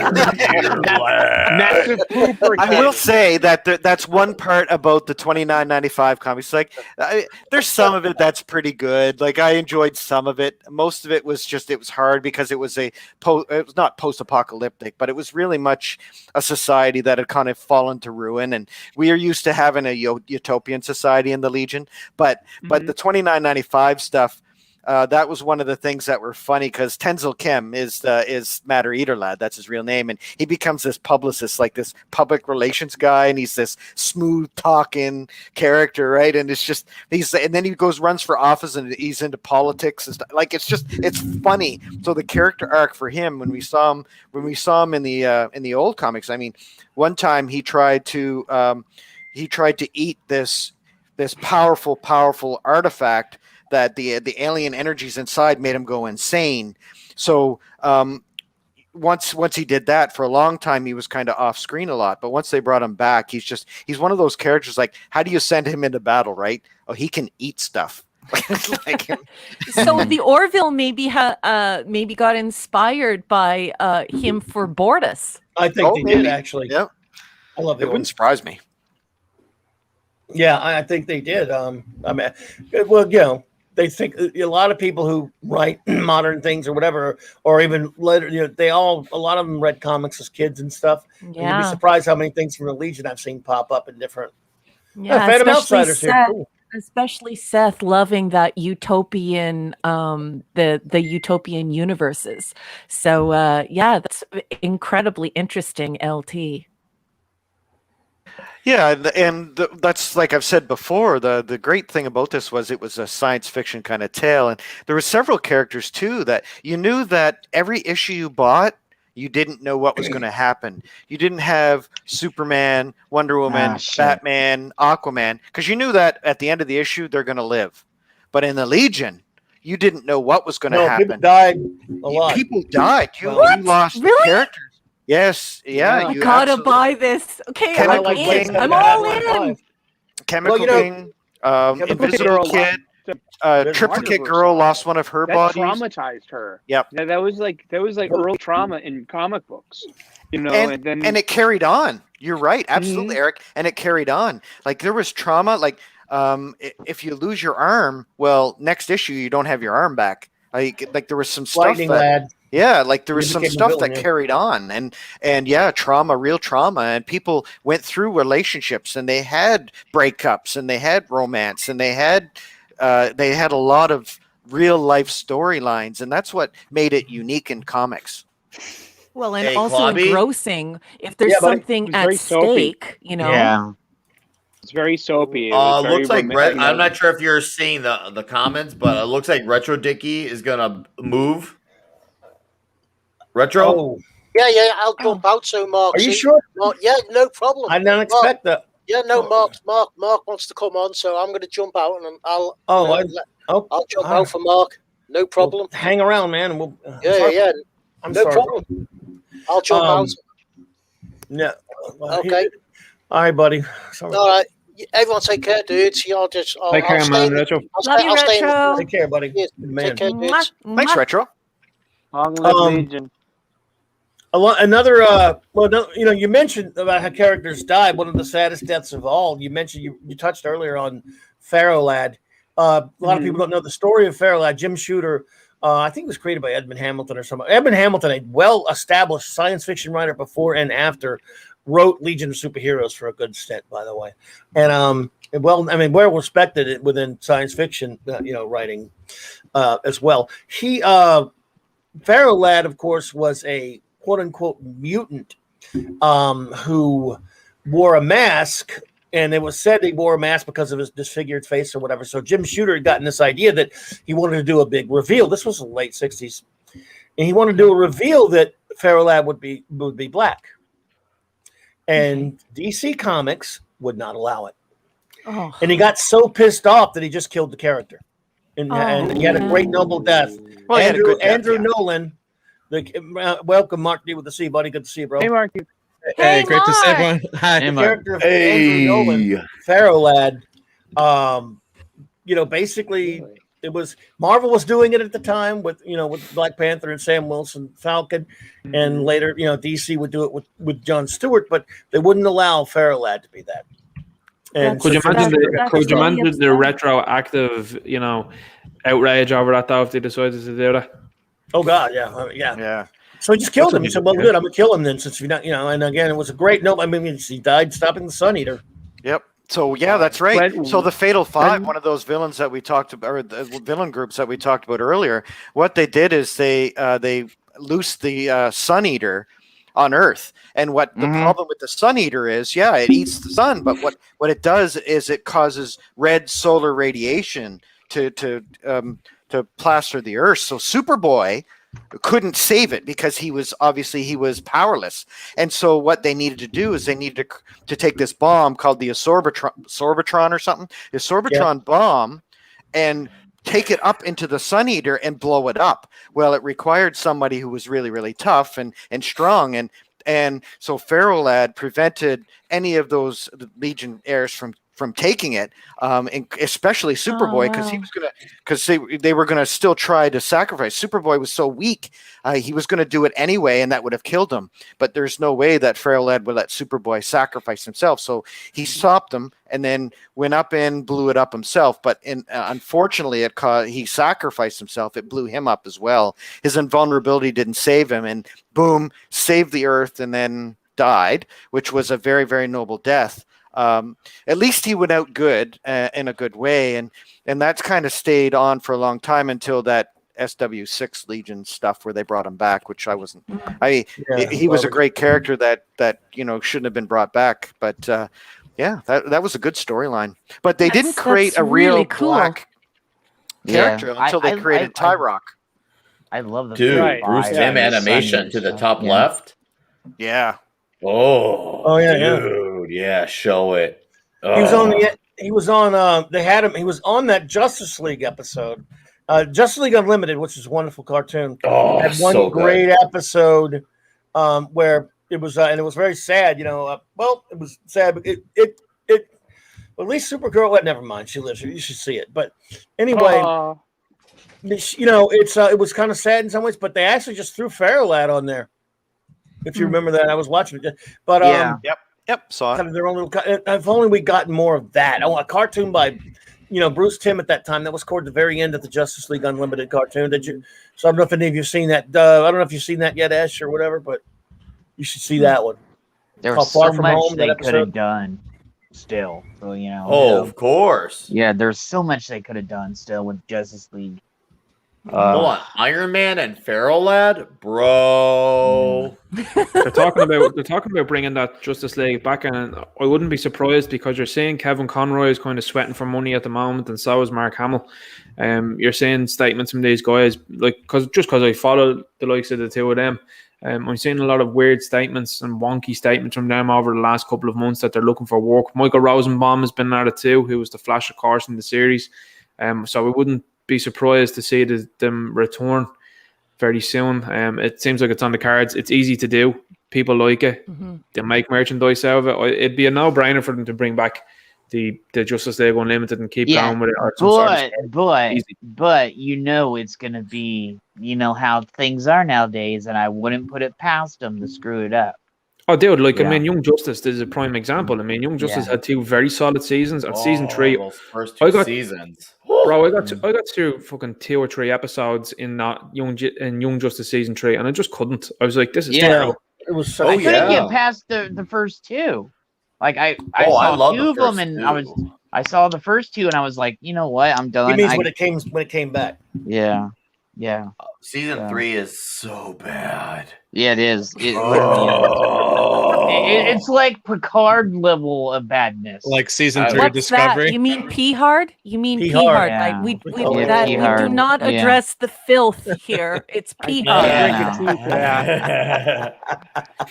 Oh yeah. Man. Discovery season 3 is up there too. Oh yeah.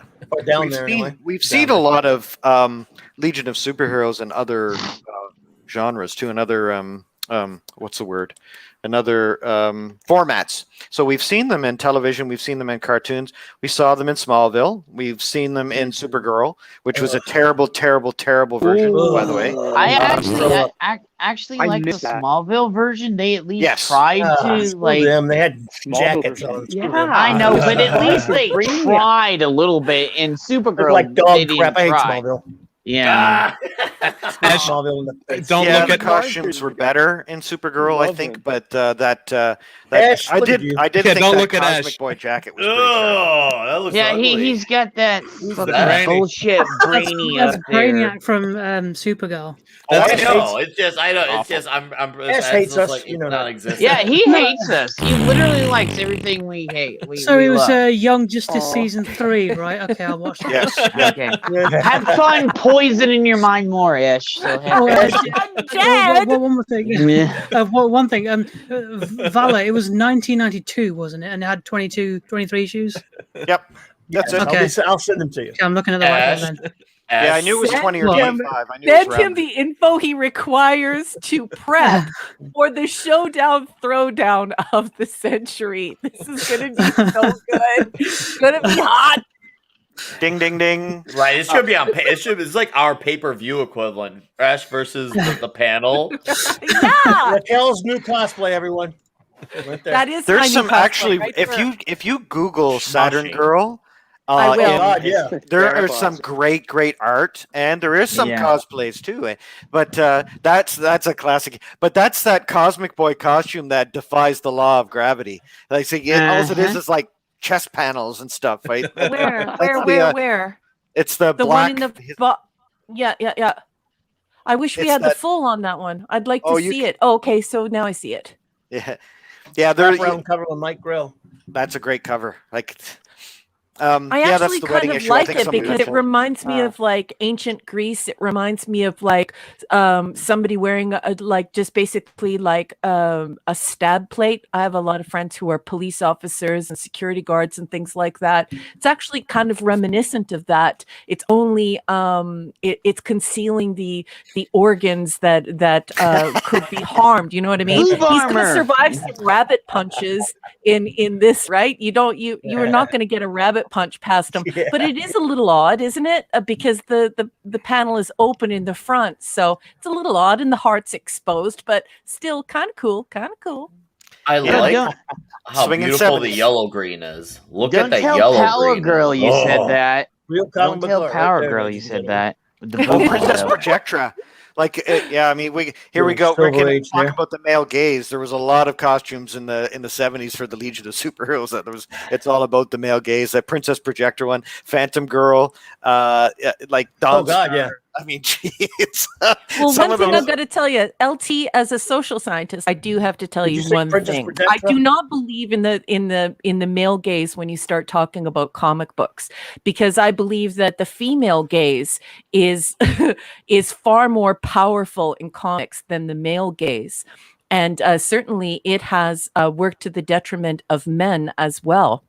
You know, Interesting. men go through hell to be a part of these superhero franchises. They eat until they vomit. They have to consume a certain amount of calories per day. They have to work out tirelessly, hour on hour, and they get no thanks. Women just sort of drool over them and say, "Oh, you know, like you're working out, you're healthy, you look good." But when you reverse that, and you have a woman who is in a superhero role and she can't get down to a size 2 to a 4, then all of a sudden it becomes a societal issue. So anyone, I don't want to redirect the entire broadcast towards that, but I do challenge anyone out there to go and look at what men go through in order to become a part of these superhero franchises. They work very hard, and I will tell you that the female gaze is alive and well, and is just as demeaning in some cases and just as toxic in some cases. I think here comic books are the great equalizer, and we can just look at the human form and adore it when it's at its best. The women look absolutely beautiful, and the men are a sight to behold. It is just gorgeous visuals on what we're capable of being, and it's a celebration of humanity. So that's my take on that. You've got Chris Hemsworth, who is to draw on your point there, he was the epitome of He-Man essentially, and he looks fantastic. He goes through his workouts, he posts his workout regimen, looks fantastic, eats well, does the right things. And then you have Brie Larson, who just looks like she showed up off her couch after eating Krispy Kreme for about 4 weeks and deciding in the last week maybe I might eat a steak dinner and turns up right. I don't think so. But my Irish friend, you are correct, because when somebody shows up and you can't even see any definition in their biceps and they're supposed to be a superhero, it doesn't pass the sniff test, right?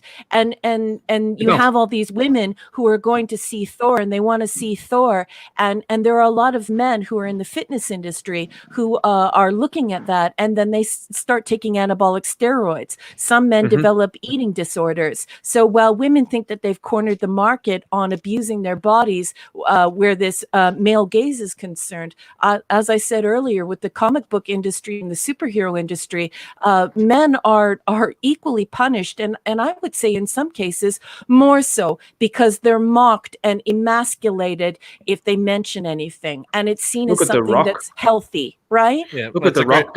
The Rock actually grew tits because he was after taking so many steroids for so many years. Yes. He really did, and he had to go and get a procedure and all. His chest, his actual his chest is actually that is like a silicon stuff in behind it. Essentially, fake breast is what he has. He's talked about openly about that procedure that he's had. And I didn't know about that.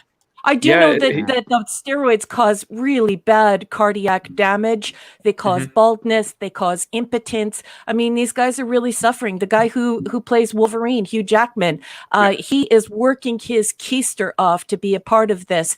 And any woman who says that she doesn't look upon that and salivate is being disingenuous in the conversation. It's not about equality at this point.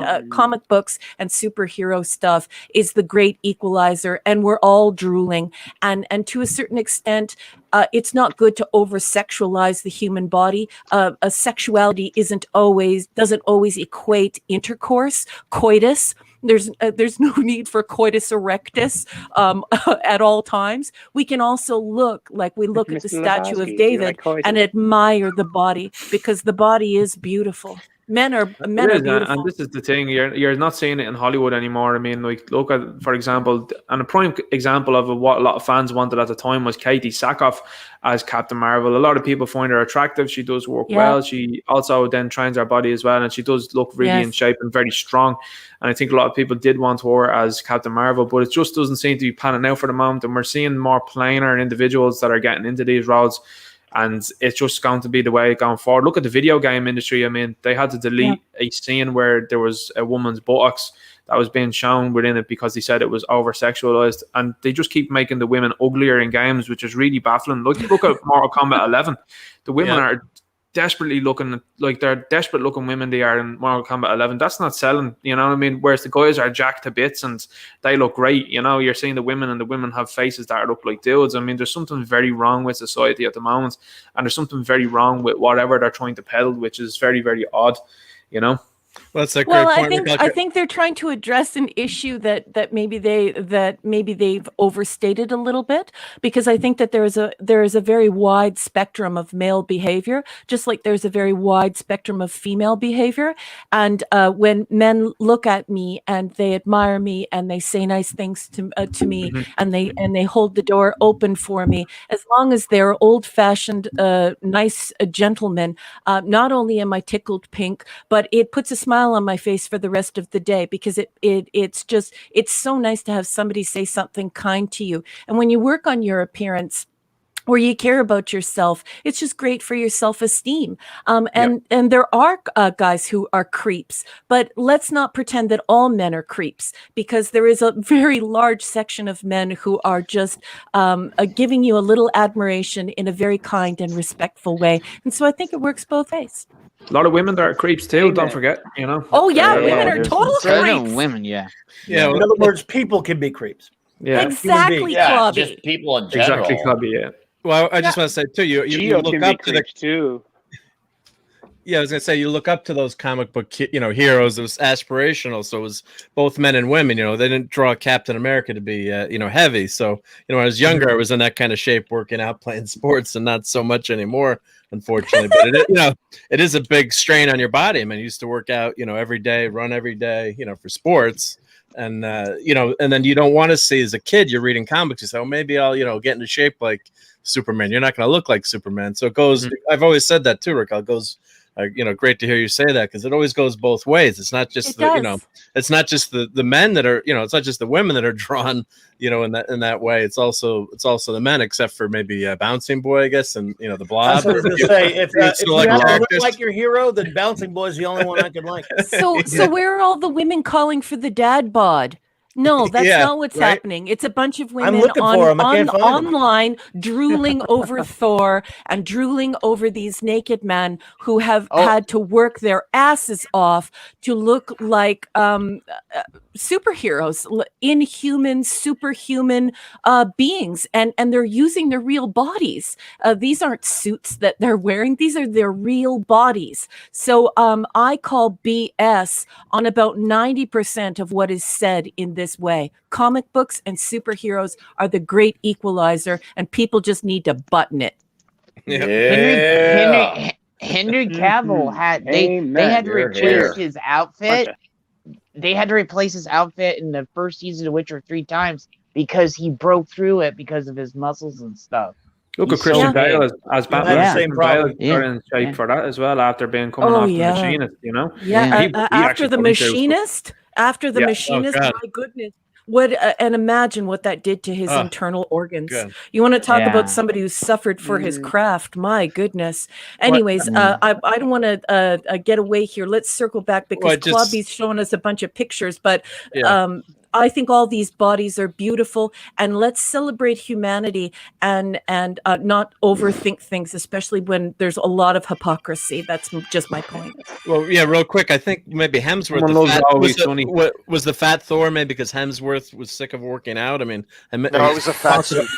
but in terms of he's mentioned how difficult it was to stay in shape and how tiring it was for him. So maybe that was possibly one reason. They had the fat suit just to give him a break for a little bit. Well, yeah, he's also a clown. He thought it would be funny. Can I just insert something here about the female gaze?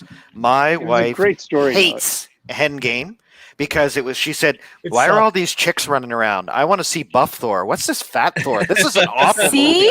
How is this a comic book movie? She says, this isn't a comic book movie. Who is writing this crap? And I went, right?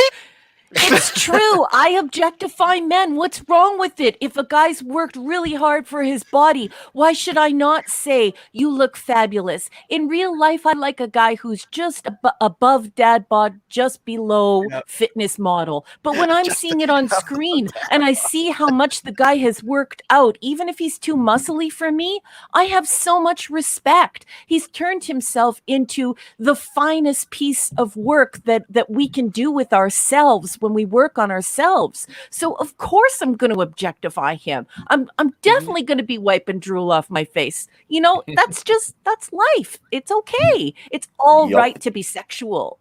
And it's also all right to not be sexual and just appreciate it. I like Flava Flav's picture there. That's outstanding.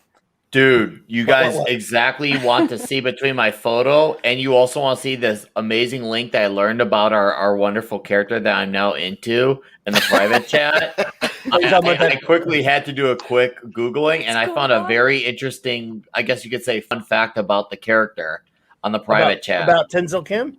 About Matter Eater Lad. Tenzel Kim from the planet Bismol. I kid you not. Jim Shooter's name. Hey, I learned something today. Flava Flavs, I learned something today. That song is about Matter Eater Lad? Really? Yeah. Wow. I didn't know there was a song about Matter Eater literally Lad. made about the character itself by this band. Wow. That's that. I know. Isn't that cool? UK rock band. So earlier I had to stop myself from going pure energy when Klobby was talking about pure energy. Hey guys. Hey, Raymond. Hey, buddy. There you go. Wow, that's nice. Wow. Nick, like it. Yeah, we mentioned this wedding, but there was also one other significant wedding. Again, Bouncing Boy was lucky. He married a duplicate girl. I mean, she was originally triplicate girl. She became duo damsel. Duplicate girls to me. And Lorno Durgo. Okay. Eric just walked in. That's a great picture too, because there's a little cameo up in the upper right-hand corner too that some people may notice. What? Where? Tell me. Martian Manhunter is up there. Yeah. If you watched the Schneider cut recently, you got to see him, and he's at the Legion wedding. The S word. Why do you have to keep mentioning that? Dude, I'm trying why does that have to come up every stream? Nobody can keep that word out of their mouth. I didn't mention Man of Steel, so yes, all right, Ash's favorite movie. There is. You're right, Martian Manhunter's up there. And that happens a lot in these comics. They'll stick a, Yep, Phantom Girl in the X-Men. He's in the 30th century for some reason. I don't know why. I mean, he's Martian Manhunter. He can do that. Art is amazing. And for those of you who don't know who Phantom Girl is, she's the one that's holding the little diamond there in the main center part of the screen. She's from Bitzel. We're going to talk about the characters a little bit in a minute, Yeah, she can phase through anything, so she's kind of like Kitty Pryde of the X-Men. But way before her. With the X-Men. But she was way before our Kitty Pryde. But but that character is, she's one of the very first new Legionnaires. Raquel, she's like the 4D man with those powers. Really? Yes. Oh, no way. 4D was so good. Phantom Girl. Oh God, we were review. In our Star Trek review every Saturday night, we were doing Assignment Earth, with the great Robert Lansing. And then so I mentioned the movie, the science fiction movie that he'd been in many years earlier called The 4D Man. I can't believe you wouldn't watch that. I wouldn't watch it too. It's been years since I'd seen it. What do you mean you can't believe it? It was good. That was quality filmmaking. That was grade B science fiction. It's the best thing ever. I could do a drive-in night at a drive-in theater all night watching that stuff. It's glorious. Pass me the peanut M&Ms and the popcorn. Let's do it. Oh, I want those right Thanks, Eric. Eric K. I appreciate that, man. Ninja, did you say you needed to roll, bro? Yeah, I need to roll. Just need to get over here. A couple of things to do this evening. So it's been a pleasure. Great having you both. I hope you will do. You'll pop again sometimes, man. Will you be streaming tomorrow? Tell everyone about your channel. There's a link to your channel in my description below, by the way. Thank you very much, and Clobby, really appreciate you having me on. And again, like I love these Global Geek panels; they're absolutely brilliant. So I'm looking forward to being on again. And apologies for not being on over the last couple of weeks. We understand, brother. We miss you. It's been hectic. We miss you too, and I miss you too. And it was great last Friday as well, having you guys in the chat and chatting away and getting in and talking about the different things that were comic book related. Certainly last week. Tomorrow I'm doing a stream at 7 o'clock Irish time, so as far as I know, I think that's 1 p.m. EST. I think it's 2 p.m. CST. If I'm getting better at this American time zone stuff now at the minute. Gotcha. What time is it in Arizona? Sorry, Jed. Yeah, that's the good time zone. Jed. I feel for you, Ninja. I feel for you, Ninja. I'm in Canada, and one time somebody invited me to a stream and said it's Arizona time. Oh my gosh! Which is really Pacific time.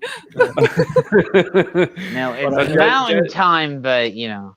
It's called Mountain Time. It's on the same time as Pacific. But anyway, Ninja, so you are streaming tomorrow then, right? Good. Tomorrow at evening, my time. And Jed, you're more than welcome again. I will keep you Arizonians in mind for tomorrow. We're gonna do a special PSA with like Jed time or something like that now. Jed time. Good one, Ninja.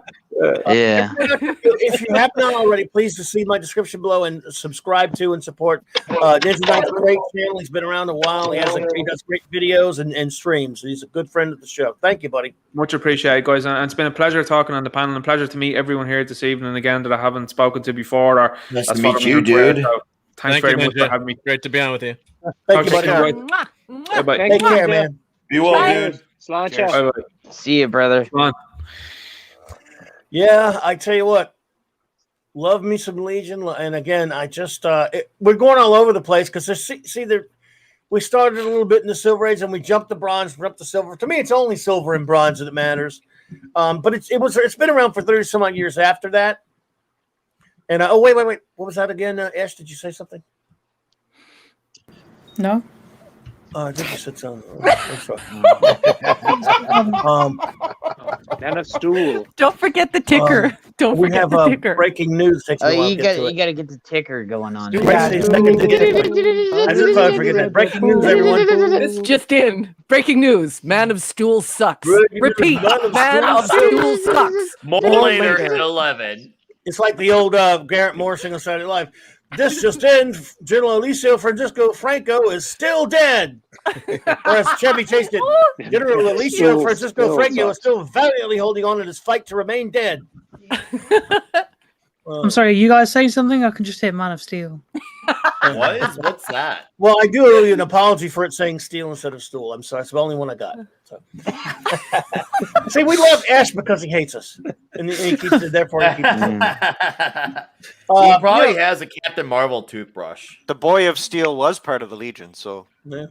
Now we're gonna have to see this Valor avatar for like forever. That's okay. Like it's gonna be good. It's gonna be good. You'd be remiss talking Legion if you didn't talk one of the coolest parts about Legion, the Legion flight ring, which of course the great Eric O'Sullivan has one. I have one as well. I've had a couple of them.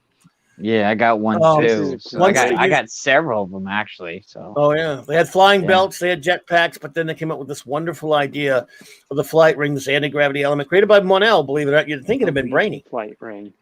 Well, Monel's awesome. Just saying, except for when they screwed him up and made him Valor. So, well, yeah, they this allows Legionnaires, all of them, even ones without flying powers, to fly. Well, and they had all kinds of an atmosphere to breathe in space. Well, they had omnicoms. Awesome toy. They had telepathic plugs that allowed them to communicate in hostile environments like space and stuff. They had trans suits. So as soon as they were in space, vroom, the suit came over them so that they could survive in space. There was all kinds of really cool stuff that they created. Like Brainy did create a lot of it, but that's one of the things about Manel that we forget about too. Is he was a scientist too. He was a brilliant space explorer before he got trapped into the Phantom Zone because of what happened to him. Because he's vulnerable to lead, and when he came to Earth and met Superboy on a Monday, strangely enough. Monday, Monel. Monel. Because Superboy had always wanted a bigger brother, an older brotr, and he named him Mon-El, and then that's how he got his name. He thought he was from Krypton because he's lost his memory. Remember he had communicated with Jor-El. Yes, before the explosion of the planet. Yeah. And then he traveled to Earth, and he had powers just like him. And he had lost his memory, and so Superboy just said, "Hey, I always wanted an older brother." And then so they had that relation, but he ended up becoming poisoned in the Earth's atmosphere because of the lead content. So Superboy had to put him into the Phantom Zone until he could come up with a cure. Well, unfortunately, that took in the original history, by the way, that took 1,000 years. Stuff. Yeah. That's why he's such a great character to me, Monel. He's my favorite character, my favorite Legionnaire, not named Superboy, because the heroism it took. He had to spend 1,000 years in hell, basically, the Phantom Zone, before Brainiac 5 and this could come with a cure. And every time he would come out, criminals too, with Kryptonian criminals, with all those like evil criminals in there and everything. And Zod was in there. Everybody was in there. It cost him insanity, but he overcame it and stayed a hero. And he has the powers of a Kryptonian. They're Daxamites, as we know with the Great Darkness Saga, can be dangerous if they're under a yellow sun and stuff like that. But I love Monel. He's, I don't know. He's just. I love the heroism of all the Legionnaires. I guess it's kind of as a kid when you watch Superboy without the S, right? Gentlemen, may I please interject for 1 second? I do apologize. I beg your pardon, but I just need to say, Snortapoopas! Huber. Snortapoopas. Welcome. Please proceed. Sorry. Poopmeister. Now we just need, is Dr. Herky Monkey here too? We just need him. I don't know. I haven't everyone. I apologize. I haven't been able to watch the chat because I can't shout out to you anyway, so I don't want to leave anybody out. So that's why you have your sidekick here. That's why I do the shout outs for you, Captain Clobby. What kind of number one would I be without that? Of course, number one. I guess we can kind of talk about the favorite members. Does anybody on the panel? That's what I was about to go around the horn. There you go. And do that. Let's see here. Everyone who is a self-professed Legion fan, because if you're not, no biggie. I will start with Eric, because when I made my little picture thing, I assigned everyone a Legionnaire, and I will see you, sir, Eric. So, do you have? If you can't do a top 5 or quick top 5 for me, who is your at least favorite couple of Legionnaires? Well, I'll start with number 1, Brainiac 5. Why? Cool. He gets Kara Zor-El, dude. She could hurt him, man. She could hurt him. Oh yeah. All right, they're in love. It's a good hurt. Favorite couples. It's a good hurt. He's just funny, and he's funny. I love how he's the smartest guy in the room, and he always gets the tables turned on him somehow. He's just. I love that character. He's the Spock of the bunch. He fought with insanity, but he overcame Bouncing it. Boy. Yeah. And another lucky. And then on a serious note, Starboy. Tom Caller's Starboy. Tom Caller's great. Because he has legitimate emotional issues. He struggles with his mental health. And part of his problem when he was trapped in the early 21st century, he did not have access to any of the medicine he needed to balance his condition. And he was kind of he's a little bit of a tragic story, and it's about dealing with your issues. And so there's always something in Starboy that resonated with me personally.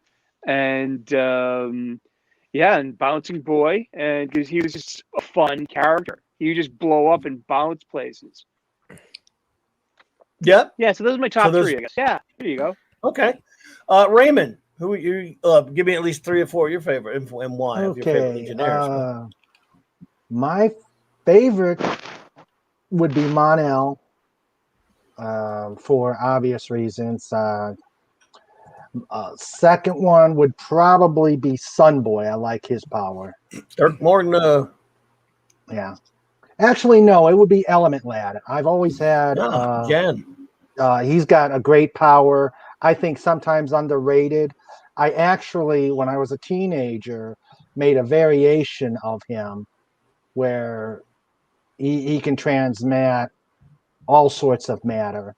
Unfortunately, I never got around to putting that out there. So Element Lad would be my second. Toss up between for third, it'd be a toss up between Sunboy and Wildfire. I guess I like energy based characters. There you go. So could I interrupt for 1 second? We had a whole bunch of people in the chat who were saying that they were just learning about the Legion today, and that's why they're here.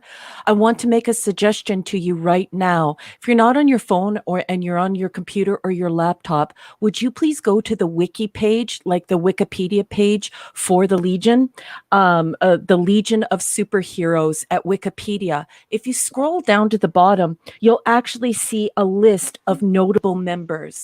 If you hover over each member as they are listed as the favorite by this panel, you'll be able to see a little snippet summary of the character as well as a photograph. So if you're wondering about this and this is all new to you and you're learning about it, as some people have said in the chat, I want you to know that you can do that.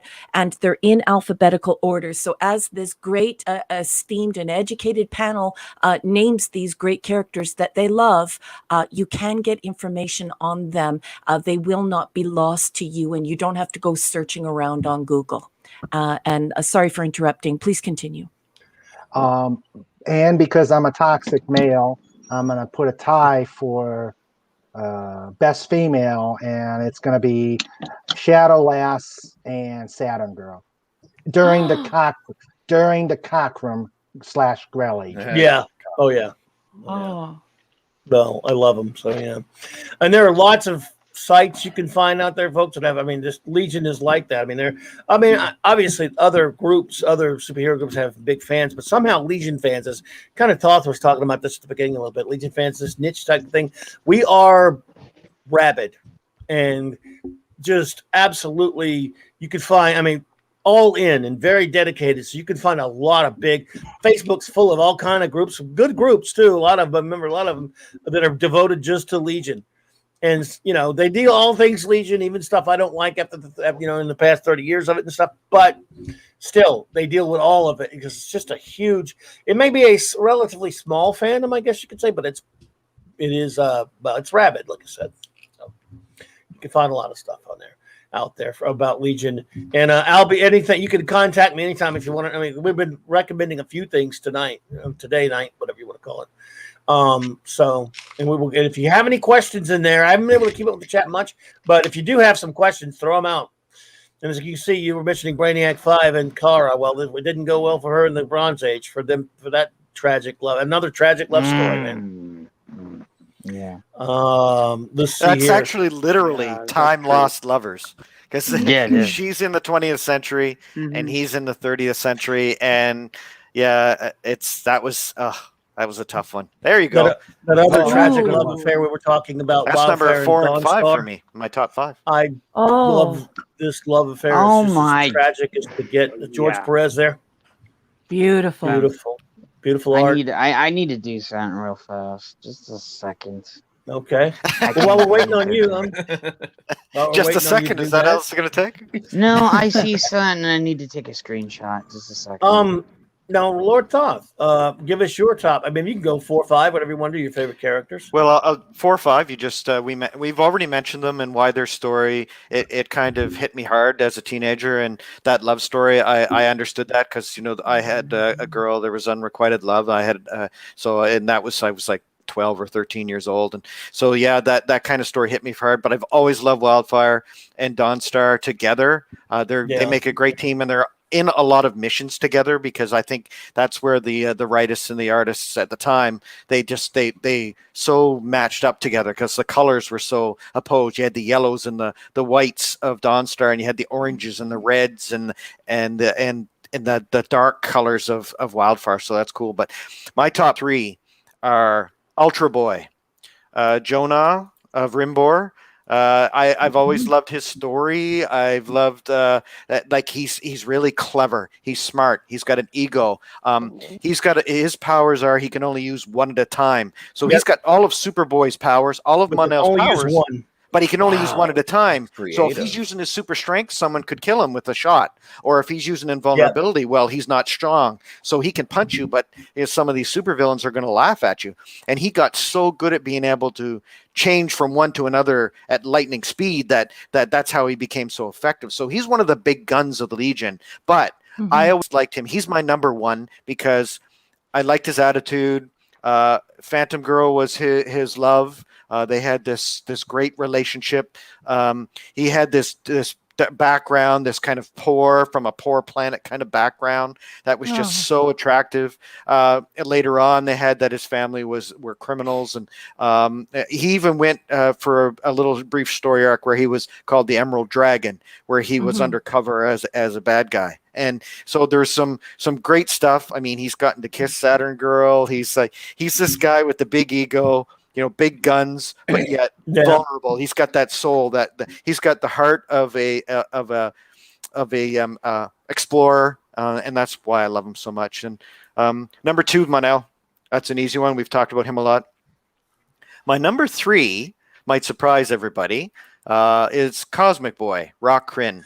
I love Cosmic Boy, man. Cool. Yeah, I think that he is so underutilized. He is probably one of the most powerful Legionnaires there is, but nobody ever puts him on that list because everybody has Element Lad, or they have Mon-El, or they have Superboy, right? But let's not forget that Cosmic Boy, he controls magnetism. He's like the Magneto of the Marvel Universe.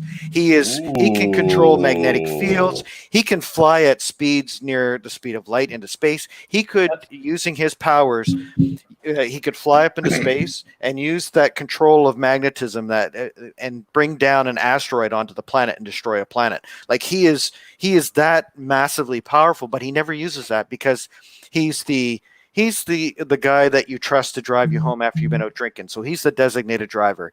He's the cool head. He does have a temper, and he does have passion, but he's the guy you trust to be the guy to lead you into battle.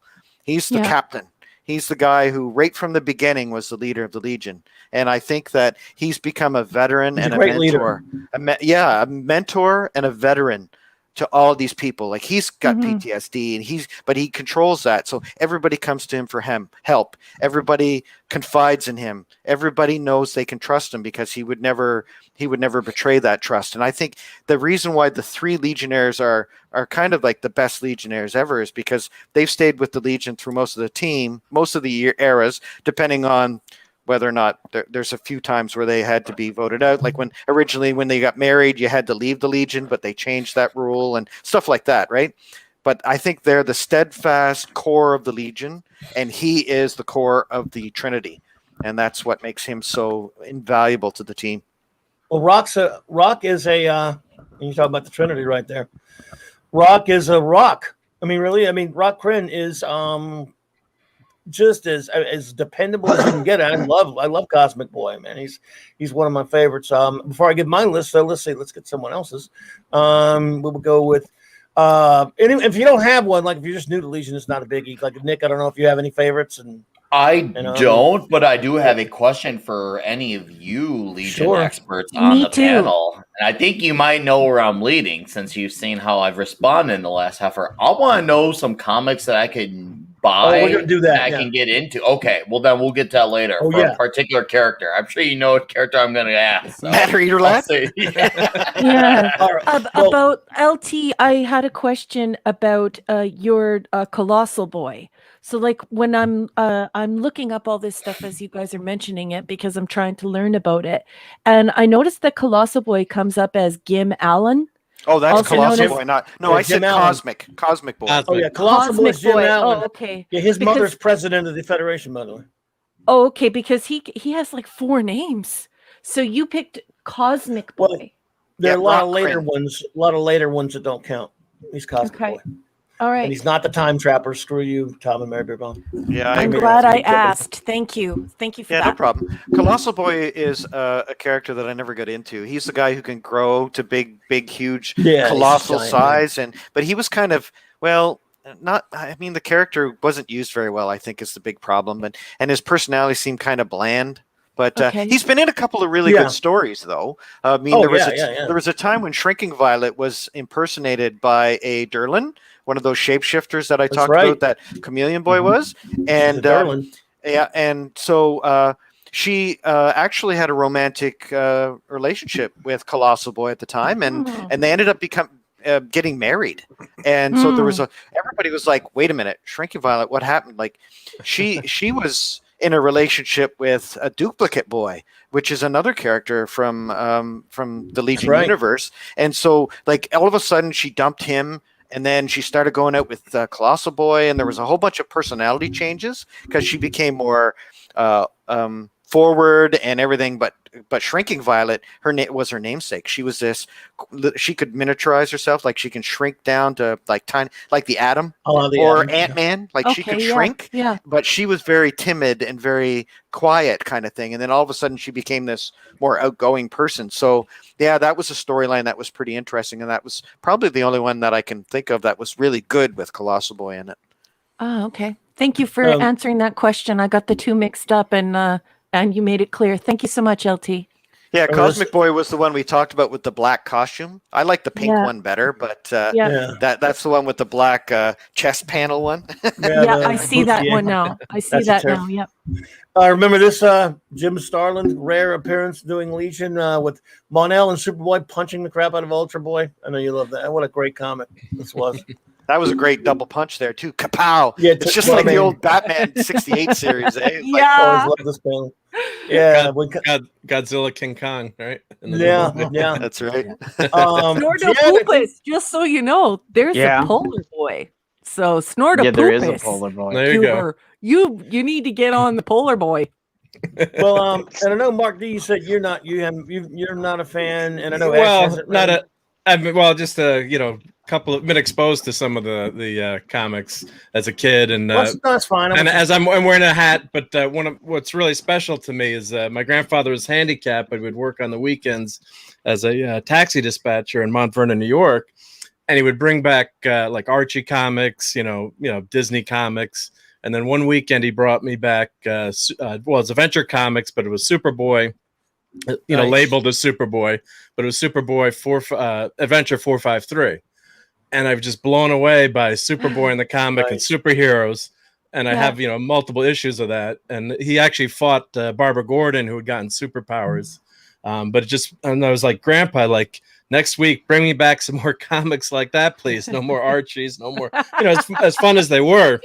Yeah. So I think then I started to get the X-Men and and other comics, and through the years, I've read few Legion comics here and there. It's been a great discussion learning all these backgrounds of the characters. But Superboy's had a spot in my heart, as my first real comic like that, and also and then seeing Matter Eater Lad and reading some of the comics and Bouncing Boy, they're the butt of jokes sometimes, but the writers did a great job of making them into characters that worked and made sense, and I can see where it's I got to go back and maybe pick up some more of these issues and some more of these trades. Not that I have enough comics to read, but it's really a great panel, and learn all these things that you didn't know about, and I got to pick up that song on Matter Eater Lad. I gotta check that out now.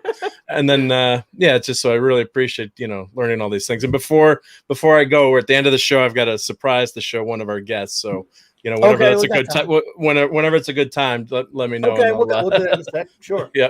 Okay. I wanted to get to listen, because I know Jed is a Legion fan, and somebody.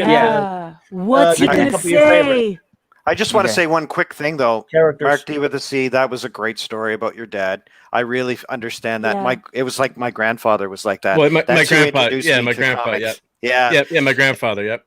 Yeah, So, yeah, great story, man. Thank you. Yeah, and then I have my collection is all I have everything called Comic Base, and then I have he gave me about 200 comics over the years. Wow. And I have every issue marked, and it's weird the way your brain works, but if you showed me any one of those issues that he brought home for me on the weekend, I can tell you, yeah, that's one Papa Al got me. I just know it, recognize that it's just ingrained in my brain.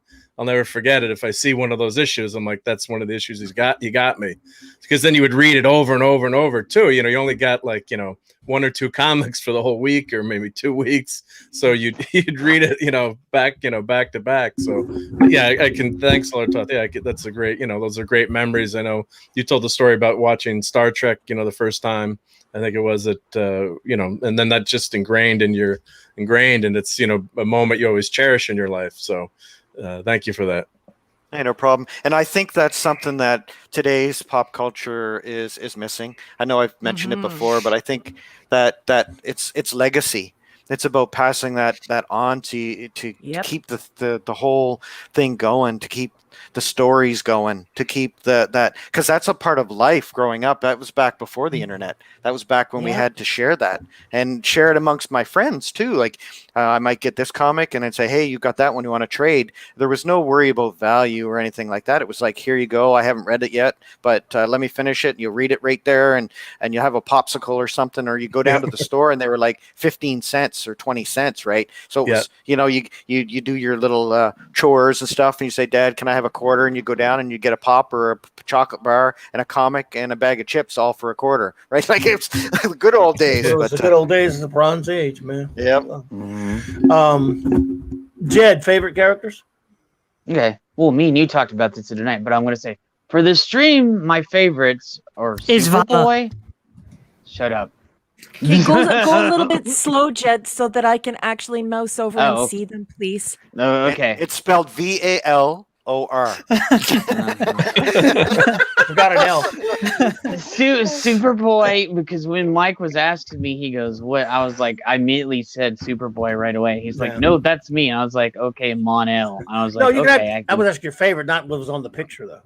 Oh no, but yeah, my favorites are Superboy. Okay. Because he's Superman. He's the reason why the Legionnaires exist in the first place. And then Mon-El is my other favorite, one of my second favorite. Okay. And then Brainiac, I call him Brainiac, but Brainiac 5. Okay. I call him Brainy. And then Saturn Girl. Saturn Girl. Wait. Let me go find Saturn Girl. I can't find her. Oh, she's not on this list. She's the pink outfit. She's the pink outfit. Pink outfit we were showing you earlier. Yeah. Oh, okay. Yeah. Good. Yeah. So, and Dawn Star. Yeah. So. Nice. Those are my, was that 4 or 5? That's 5. Yeah, you can do this. No, nice. I love it. Again, and everyone has talked in depth about their favorite characters, which is one of the things you love about Legion, that they vary a bit. I'm excluding Superboy, who is, of course, my favorite, but it's too easy. My favorites are, of course, Mon-El, like many have mentioned. What a great hero. As off the just again, look, this man right here. And I hope I didn't put the other panel because it would make me cry too much. This Mon-El saying goodbye to Superboy, the real Superboy, like that is such a sad, touching scene. I'm sure a lot of you remember it. Yeah. After him, Wildfire. Wait. Wildfire. That's a great panel. Wildfire's awesome too. Okay. Yeah, basically this is Wildfire right there. Well, what he says too, right? My brother. Like so it says Clark Kal-El, my brother, something like that, and it's the greatest brother a boy could have. Yeah, and I was like, that panel. That's why I said that story was kind of like, but it was so well written, you couldn't help but tear up. Yeah, my great friend Ace Castine, who's a huge Legion fan. I guess he couldn't be here today; he was working. But the other night. I was just mentioning Legion, and he put that line in there. You're the big boy brother. Every now and then he puts that line at me, and we both just look. Oh my God, don't do this to me, because it kills me. It was so great, man. It was such a. Again, it should not have. It's one of those things that shouldn't have happened, but they did it. They did it well. I love Wildfire for the tragic. We talked about it, the tragic nature of his character, and especially with his relationship with Dawnstar. I love Brainiac 5. Again, another great story, Brainiac 5, because Brainiac's such an evil, horrible villain of the 20th century, and Brainiac 5, kind of in a sense, even though he's a Koluan, and he's trying to.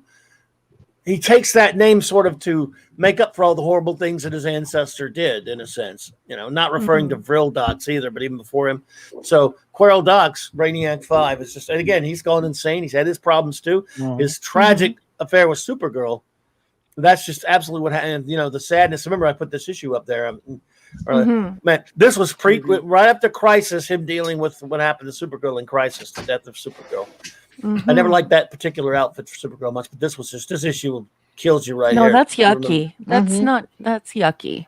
I don't like the costume, but I love this comic. I love this issue. Me neither. Yeah, it was the not one of the better hairdo ones. too was so 80s. Well, he's literally a mad scientist, right? He's literally a mad scientist. Yeah. And only the Legion can control him. Yeah, after him, I love Timberwolf. Bryn Londo's gone through such a lot of great stuff. Timberwolf is just amazing. Oh, yeah, he's underrated. So he started out as lone wolf, but again, and then later as Timberwolf, he had almost like the wolf type face for a while, and kind of almost like the in sort of an inspiration look for Wolverine later. But later he got his kind of human face back. Yeah. I love Timberwolf, and I actually really do love Karate Kid. Yes, the people who made the movie Karate Kid had to pay DC Comics to use the name. Okay. They own it. Yeah, they own. Yeah, he had his own series, and because as I mentioned earlier, the kung fu and karate martial arts craze of films and such was so huge. Marvel and DC did several titles to cash in on that sort of thing. So they took a member of the Legion of Superheroes from the 30th century, and for about 14 issues, whatever it was, stranded him in the 20th century. Just so they could, and I, as silly as it is, I love this, this costume for him the best. And again, a member of all those superpowered beings, and he's still Val Armour, such a great hero. Screw you, Keith Giffen, for killing him 3 times, you jackass. I know, right? Keith Giffen hated him, and he just hated him. He's in my top 10. He's in my top 10, yeah. Yeah, I love Val Armour. He's just one of my favorites. And again, comes from not only no superpowers, his father was a criminal. He had a rough background and everything, and he was just a great hero and made the ultimate sacrifice for Orondo and his love, Princess Projectra. Yeah. So Princess Projecta. Yeah, Princess Projectra was a long time Legion. Projectra. And Projecta. She's from the planet Orondo. She had the natural ability to project illusions that look sort of like holograms, but illusions. Beautiful. Yeah, that is unbelievable. And she later became Censor Girl when they, because she ended up killing Nemesis Kid. So she executed Nemesis Kid for killing her husband, Karate Kid, and then that kicked her out of the Legion because she was the queen of Orandu by then. So they had. Go ahead. Yeah, you're right. She was the queen. I'm Queen Projector. I'm sorry. No, but what I was going to say is the thing about that Thoth was so cool. If you were reading the comic on a monthly basis at the time, for almost a year, Censor Girl pops up. She's wearing a mask. I got to try to find a picture of her. Censor Girl. Please. They did this big mystery thing where who is Censor Girl? And then people would vote. We were speculating for a year. No one knew who she was. Some of us thought, is she Supergirl come back to life? Actually, I kind of thought she might be. I kind of did too. Yeah. It was a loophole to get back in the Legion, though. It was a loophole. So she changed her identity and changed her powers, but she had to have support from Saturn Girl to do that. And she has mama jammas. They're she's a bad mama jamma.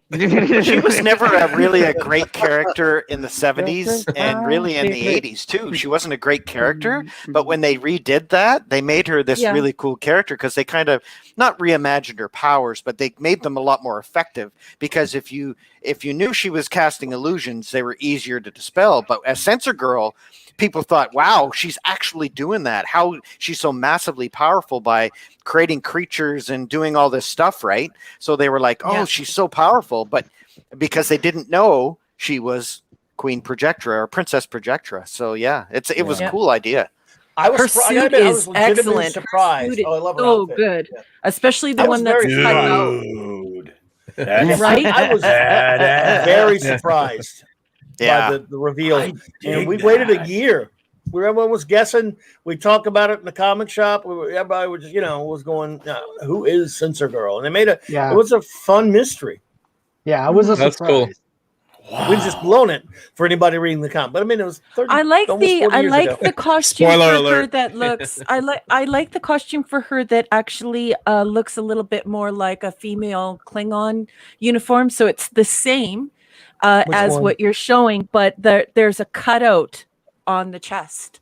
And she's got beautiful. She's got the boob window. Yeah. Yeah, boob windows are good. I like those. Boob windows are bloody. I cannot argue with you about that because boob windows are good. Bottom row, Clobby, third from the left. Yeah, like you don't want to walk around in a con with wearing a cat suit that's flattening out your chest. At least when there's a window, you're like, I can breathe. Right where your cursor is, go down a little bit.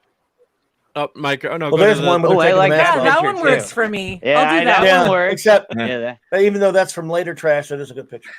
Yeah, Ironcaster. Boob windows are essential. You have no idea how much those stupid cat suits flatten you out. My Iron Man outfit, it totally flattens me out. It drives me up the wall. Just give me a boob window.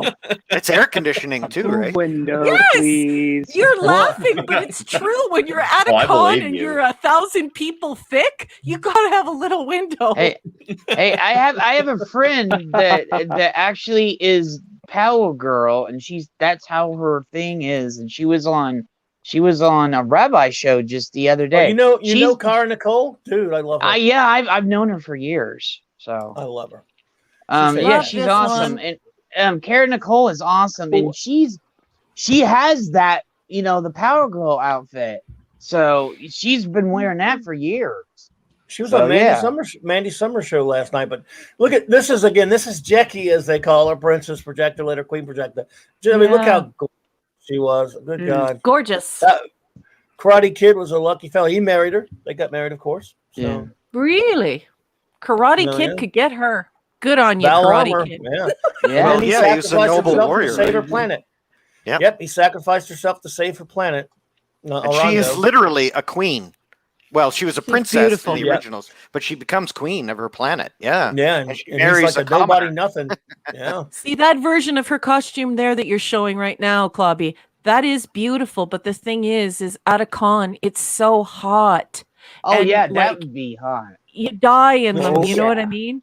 Boob window? Yay! I'm all for boom window. You're not going to get an argument with me about boom window. I'm right there with you. I'm that toxic. There's another character we haven't talked about much too, who's known as throughout the galaxy as one of the most beautiful women in the galaxy, right?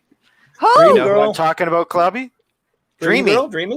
Dreamy. Let me find it. Again, she even became Legion leader. And I was pissed off about it first, but I went back and reread some of those stories. Back then, I was pissed. She was a great leader. And she actually was. They did a couple of really good people. You know how they all this kind of crap out there. No strong female character, all kind of crap. If you read even some of the Levitt stories, some of the backup stories of Dream Girl, she's a brilliant, smart. I mean, yes, if you think what kind of superpower is that? Having dreams about the future and prognostication. Well, but she's really great, and of course, she's gorgeous. She was precognition. She was leader during the darkness act. I wouldn't have to wear a wig if I did this one. If I did this one, she has pretty much my same hair color and same length. She has waist length hair, so no wig on this one. This is a good one for me. Well, Dreamy, the big thing about her too, of course, she's a Naltorian, so they all have kind of minor precog powers, so you can see the future, brief moments of flashes. Well, for her, she's one of the most powerful. Now a lot of times, for her major precog flashes, she would pass out or fall asleep, especially if it was a traumatic event. And she was the Legion leader at one of the most traumatic times in Legion history. I think that without her being the leader, they would have been in a lot worse shape, and they might have even lost. So I think that Wasn't after the Great Darkness Saga? Yeah. It was during the saga. The Great Darkness Saga was during the saga. Was a very tough time during Legion history, and so she's beautiful. She's incredible. I gotta get to work. The great thing I about gotta get her to work is, now. You know how much work this is. Now I gotta get to work. This is the one, guys, because I don't have to wear anything in my hair. Like, this is it. Her hair looks like my hair, so like this is a good one for me. This is gorgeous. I have to read everything about her now, and I have to do this cause. You're gonna love this. So don't forget the Saturday Night Star Trek show is gonna choke, right? Raquel will have no prep, then she'll be like, "Well, sorry guys, I was reading all the Legion comics. No show tonight." Yeah, exactly. The great thing about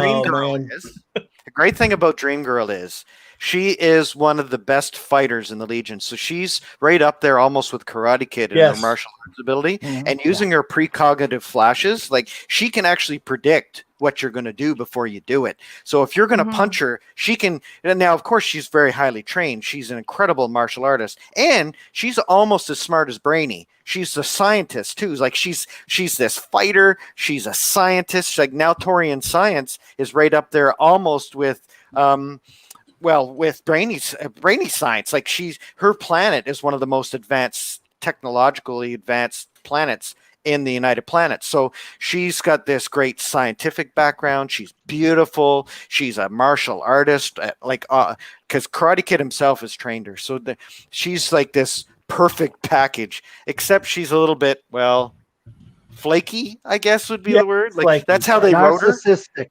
Yeah, narcissistic. Perfect word. That's so sad. She was also responsible for changing Light Lass's powers. That's true. From Lightning Lass to Light Lass. Lightning Lass to Light Lass. That's exactly right. Lightning Lass, of course, the little sister, we haven't talked about him yet. Lightning Lass's little sister, Ayla Rands, was from the same planet, Gwyneth, and had the lightning powers like him. And then, it was to get her into the Legion. How they changed her. Well, it's to get her into the Legion because the rules were you could only have the same powers. Yeah, you couldn't have the same powers. So by changing her powers from lightning into being able to make anything super light. Yes. So you had Starboy, who could make things super dense and super heavy, right? And that's Tom Keller. And then she took Lightning Lass's powers and made them so that she could make things super, super light. So it was kind of a cool idea, but it was almost an assault actually, because she didn't want her to change her powers. And she could be an argument there. And she got involved heavily with Timberwolf and had her heart broken, and by trying to mess around with Saturn Girl. That was some soap opera drama there. Yeah. I'm so excited! I'm gonna buy all these comics. I'm so excited! And they're teenagers. During that time, interestingly enough, you couldn't get away with much with characters. But how about when Shrieking Violet and Lightning and Light Lass were kind of flirting? That's right. They couldn't really be overt about it. Yeah. Didn't they later on consummate? Well, and later the AirSat stuff they did, but I'm just talking about at that point you couldn't do that kind of stuff. Yeah. They were really close friends. Like they were really, really close friends. Yeah. It showed them on panel a lot, and they were always together. So yeah, absolutely. But you guys didn't talk too much about Shady, right? Shadow Lass and her relationship with Manel. That was tragic. If you were Shadow Lass, Shady's a great character. Look it up right now. Shadow Lass. Ooh, yeah. Another one of those comics confused with Phantom Gap. Gorgeous. I know you like blue skin. The ladies of the Legion are all gorgeous. I mean, let's face it. Oh yeah, they are. She has blue skin. Ooh, I'm pretty good at blue skin. Yep. There you go. And you can do that because you do the end of, I do. Very dark blue skin. It's very dark though. I will have to perfect this. This is beautiful. I could do a wig for this one. Wow, this character is gorgeous. She's absolutely gorgeous. Okay, so tell me about Shadow Lass. Well, she's a champion of Talakate. She's the she comes from a warrior culture, so she's a kind of a warrior princess. She's not really a princess, but she comes from a culture that they have a very difficult life, and so her powers are kind of passed on. Her brother also has them, whereby she can create shadows. So she like eliminates light.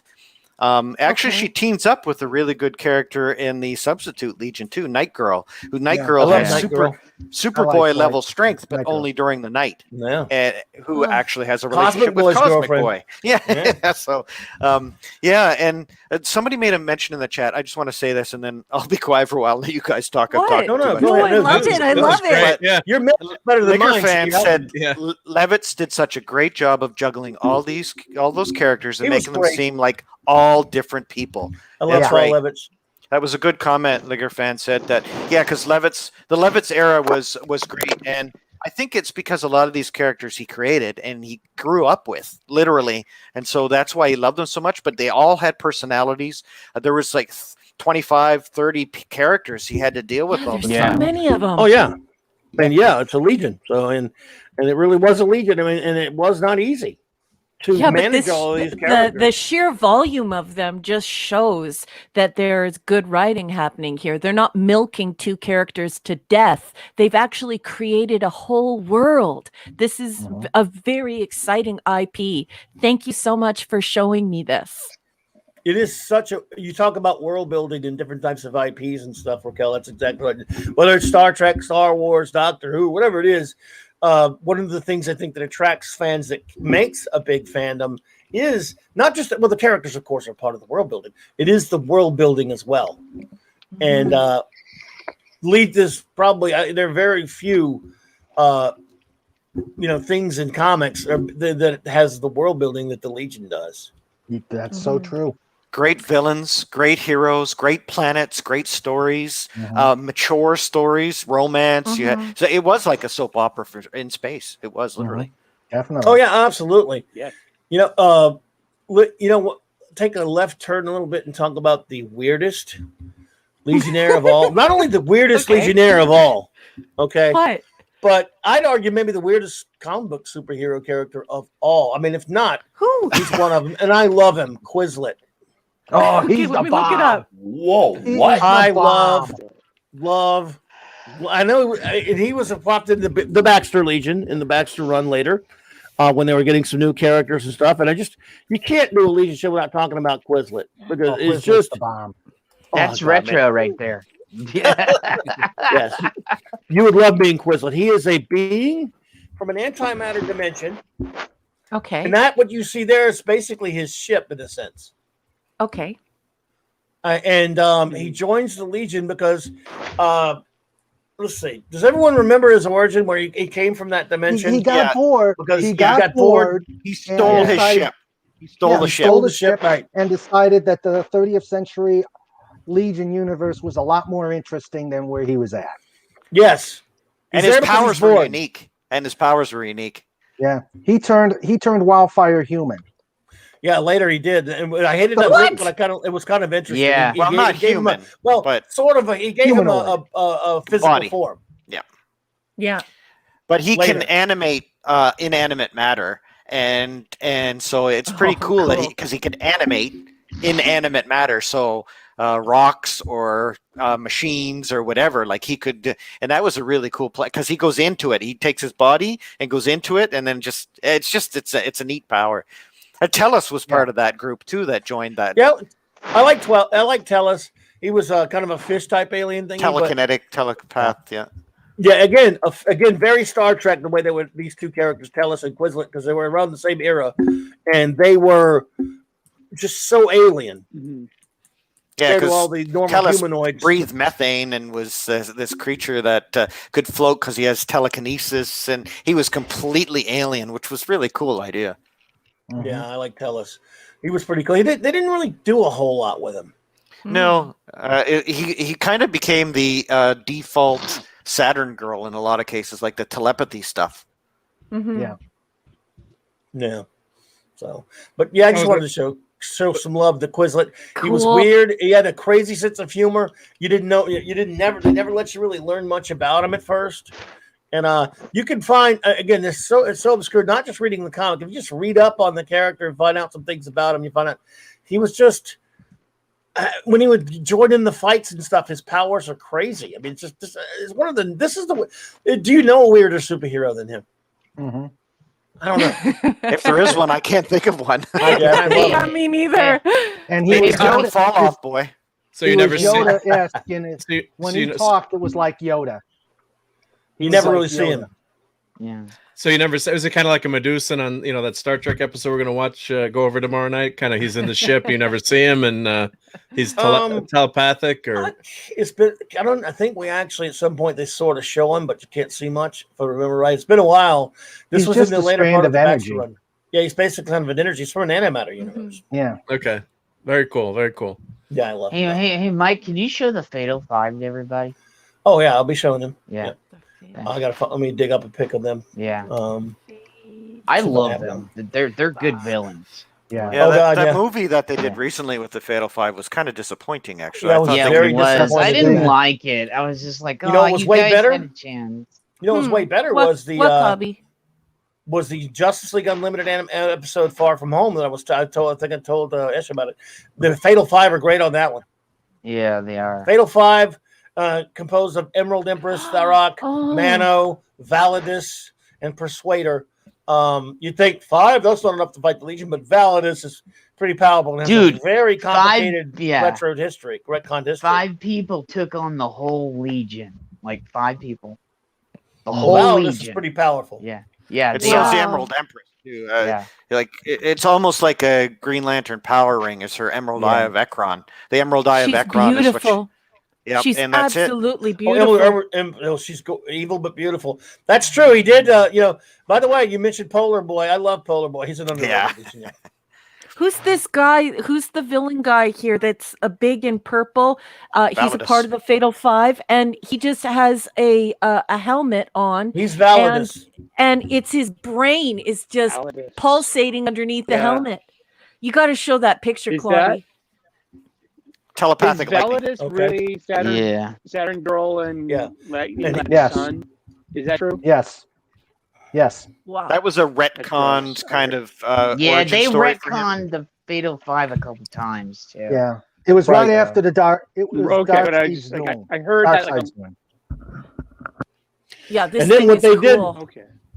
What they did with Validus, oh boy, in terms of the Ranzes, they made him quite a tragic character, actually. Which they really did. Yeah. At first, he's kind of like this just brutish character with no personality, and then Levitz, man, what he did with him, oh Lord, because they had Darkseid steal because Lightning Lad they had kids, right? Saturn Girl and Lightning Lad had twins. Kids. They had twins. I don't know. Now I don't know if I want to know any of this stuff. Yeah, you know let's what stop. I mean? Like, don't spoil it. That's for a good us, surprise guys. thingy there. After the Great Carter Saga. Yeah, that's point. Might be years later, but no spoilers, right? But that's an epilogue kind of thing. Mike, just show them the Fatal Five pictures of them all together and stuff. That's it. Oh yeah. They're beautiful. They're just absolutely beautiful. I love Emerald Empress. Jed. Yeah. I have a soft spot for the Persuader, the atomic axe that can cut through anything, including Superboy. He's awesome. Like he could cut Superboy in half. That's what made him so effective, right? I like Tharok for some reason. Tharok too. Well, he was. Well, there's the Dark Man and there's Tharok. There's that whole that duality too, right? That dark duality, and that's they're a great villain group. I'm partial to Mono. I like Mono. And the original 3 had there they are right there. Evil alternates. Yeah. Oh yeah. There they are right there. From Who's Who, Steve Lytle. Man, I did a show back when he passed, unfortunately, just talking about him a little bit. He's one of my favorite Legion artists, man. He was great. Yeah, that's good stuff. Yeah, Mano, whose touch could disintegrate. Mm-hmm. Yeah. Right. Disintegrating touch. Yep. Tharok was a complete. I like how Emerald Empress abused him and called him half a man all the time. Yeah. And they even did it. She's telling the truth. In that Justice League episode right here, there was a picture right here, but they put him on. She actually calls him that in that one. Wow. Yeah. That was a good episode. There they are from that other anime. That actually was a pretty good episode. Yeah, they're beautiful. These villains are just absolutely beautiful. Yeah. Oh, again, I love the Fatal Five. they've been kind of screwed around with them. And again, that I'm with you. Thought that was really disappointed in this thing here. This it this was animated movie of them that they did about a year or so ago. Yeah, they shouldn't be messing with the Justice League. I mean, you got to see a little Legion in there. And you had Starboy, but they went with that crazy Starboy thing. But this is my Fatal 5 right here. And it's oh man, how about some light old Fatal 5? Ooh, nice. Yeah, I believe that's Lytle. Maybe a Rock. But anyway, so great villains, and they had other great villains. But they had unique villains. That was so great about it, because at the time, you had the Justice League. We're talking, Bronze Age mostly, but you had the Justice League, you had the X-Men. They had all their villains and stuff. But the Legion so every issue was a new, unique villain. It wasn't like you had a 4-issue series or a 6 or 8 issues where you had one villain. It was very rare that they did more than a 1 or a 2-parter. It was usually different villain every single time, and so you could go their rogues gallery. It's funny as heck. Punch in Legion of Superhero Villains, so a lot of people can see more of them. So you talked about Sunboy earlier. You had Dr. Regulus. Lightning Lord. Well, don't forget Dr. Regulus. That's who created Sunboy. He threw him in the Dr. Regulus. Yep, that created him. That's right, Dirk Morgna. Yep, the solar energy power. So that's that Broderick issue. Yep. And there's also Time Trapper. Once we won't get into that one right there. Grimlore the Chainsman. I can still remember that one. This is a small version. Magic. This has hung on my wall for 30 years. A framed version of this Keith Giffen poster that comes with that they made in conjunction with. This is the bigger version. They had a smaller version that was in the trade paperback of the Legion of Superheroes. It's I got it framed on my wall forever, and it came out right around the same time. At the comic book store that I volunteered at, they gave me this poster for free when it came out. Ooh, nice. Really? Yeah. There are two. One came folded into the trade paperback of the Great Darkness Saga, but this is about 4 feet long. Wow. 4 feet across. That's awesome. And I got the big one. I got the big one. A friend of mine at the shop, at my friend's comic shop, I was working with him. Somebody brought it in framed already. And he said, I knew you would want this, so and he gave it to me, and I've had it on my wall since 1990 or 91, whatever. And I'll never get rid of it. I can't believe it's lasted this long, but I do love it. I mean, look at that. That's Keith Giffen, who before he destroyed his own style, ruined it. Yeah. Turned it into garbage. That was just, oh my goodness. Legion right there, folks. I call that the Nanook of the North Age, because they all look like Eskimos. When he did it later, you mean his later style? Well, there's a long story behind that. He ripped that style off from a Venezuelan artist. He didn't like the style that everyone else liked on Legion, and he goes to a con down south somewhere, down in some other country, I forgot exactly where, and he found an Alex Sinner graphic novel by an artist named Jose Munoz, and he started ripping his style. I'm not talking about ripping the style. He ripped panels off and everything. Yeah. He didn't like him. And he did it for Ambush Bug. He did it for Legion. He did it for a lot of comics, and he got called out on it. Like, dude, you're ripping this guy off to a ridiculous list. What are you doing? But, he got away with it for a while anyway. They got nailed, and he never went back to this style. Look at that poster. He never went back to this style. That's a shame, because that's a nice style. I like that. Well, it's a great style. It works for superheroes. It's very Perez in a sense. When he started and worked for Marvel, he was ripping Kirby. I mean, absolute ripping him. I mean, which was fine, by the way, on the Defenders. And but then he kind of shifted a little bit to this style. When he took over for Broderick, I was like, oh man, Broderick's leaving already. And I love this. I mean, look how you have to be insane to be able to name even all these people. I know. It's beautiful. Carlos and I've done it. So you'd have to be insane for your hands to survive drawing this. Yeah. Seriously, imagine drawing this. Your hands had got to kill you after this. I can imagine your hands are in water after you're done drawing this. My God. Yeah. Yep. And there's some characters too that are in there that have appeared like once, and then you have like once. By the way, so there's a couple. I see a couple here too, like League of Super Assassins characters, whereby one of their main characters, who was one of the Legion's deadliest foes, ends up joining them. Block. So he. We can mention Block. Block's in there. Yep. Block's kind of the sort of like the thing in the sense he's a big rock character. But he doesn't have much of a personality, but Block's okay. I like he's silicone-based life or whatever. So he had an interesting romance with White Witch, Dream Girl's sister. Yep. Mm-hmm. That's the funny thing about White Witch too, is she was Dream Girl's sister, but Dream Girl had the most powerful precognitive powers of her race, but Misa didn't have any. She had no power, so Misa she had to learn sorcery. Like she learned sorcery. I like Misa. Yeah, I like the Misa. She was pretty interesting, and again, I think we should all go have a meeting at Legion headquarters, don't you? Oh yeah.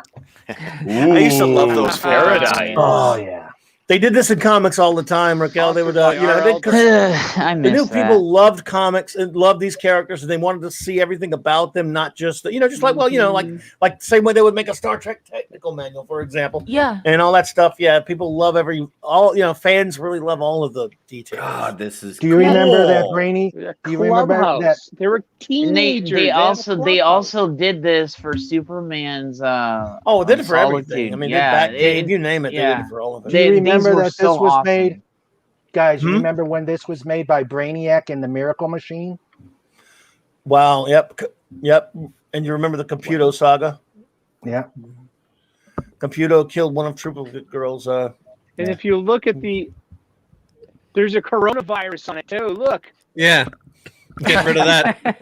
that reminds me. I mean, seriously. That's been forever. Seriously. That reminds me of a breakdown of the Baxter building a little bit too. A curb. Oh yeah. Yeah. With all they'd have all the breakaway as an engineer, sci-fi guy. You love seeing all those cutaways and what the details. So that's really cool. Well, this was the fun of old comics. They knew it was for fun and only fun, and they knew that they could put things like this. And they always did stuff like this in Legion, and Marvel would do it, but they did it for all, because they knew comics were for people who just loved these things and they wanted the details. They liked knowing this kind of stuff. And there's so much minutia about Legion; it's just insane to absorb it all. And there's a lot of information I've just been studying while you guys are talking, just looking and Raquel started reading some of the issues. What'd you think, Raquel? That's right. And I have so much latex to buy. What have you done? I do have a soft spot for the crashed shuttle, though. The crashed rocket ship that the original Legion had. It's not really crashed, but it looked like it was embedded in the ground, the upside down. The Legion Clubhouse. Yeah, the Legion Clubhouse, the original. I have a soft spot for that. It's just such a cool looking thing. Mm-hmm. Yeah. We got to look at the Clubhouse. Really fun. Yeah. I mean, can we do that? I couldn't load all those. It's tough to load all the pictures because they only let you do so many. Yeah. Fatal 5 destroyed that one. But I love the original Clubhouse. And of course, there's a retconned origin. It was DC had a series in the 80s, mid 80s called Secret Origins, and they did an issue where they told the story of the original Clubhouse, which was a character called Fortress Lad. They were having tryouts, and one of these characters, he called himself Fortress Lad, and he could create he could turn himself into that, right? A fortress. And Thoth, yes. And Thoth, what happened to him? He's dead. He got grounded? Oh. Well, they were attacked. God, who attacked them now, dude? I haven't read that in a long time.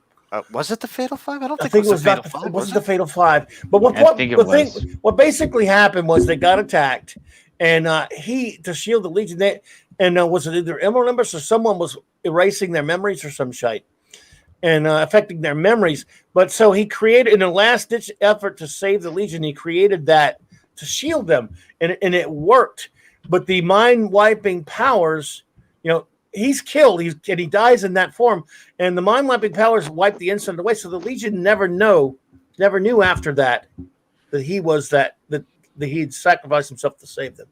And that he was no way. their Clubhouse. And they called him Fortress Lad.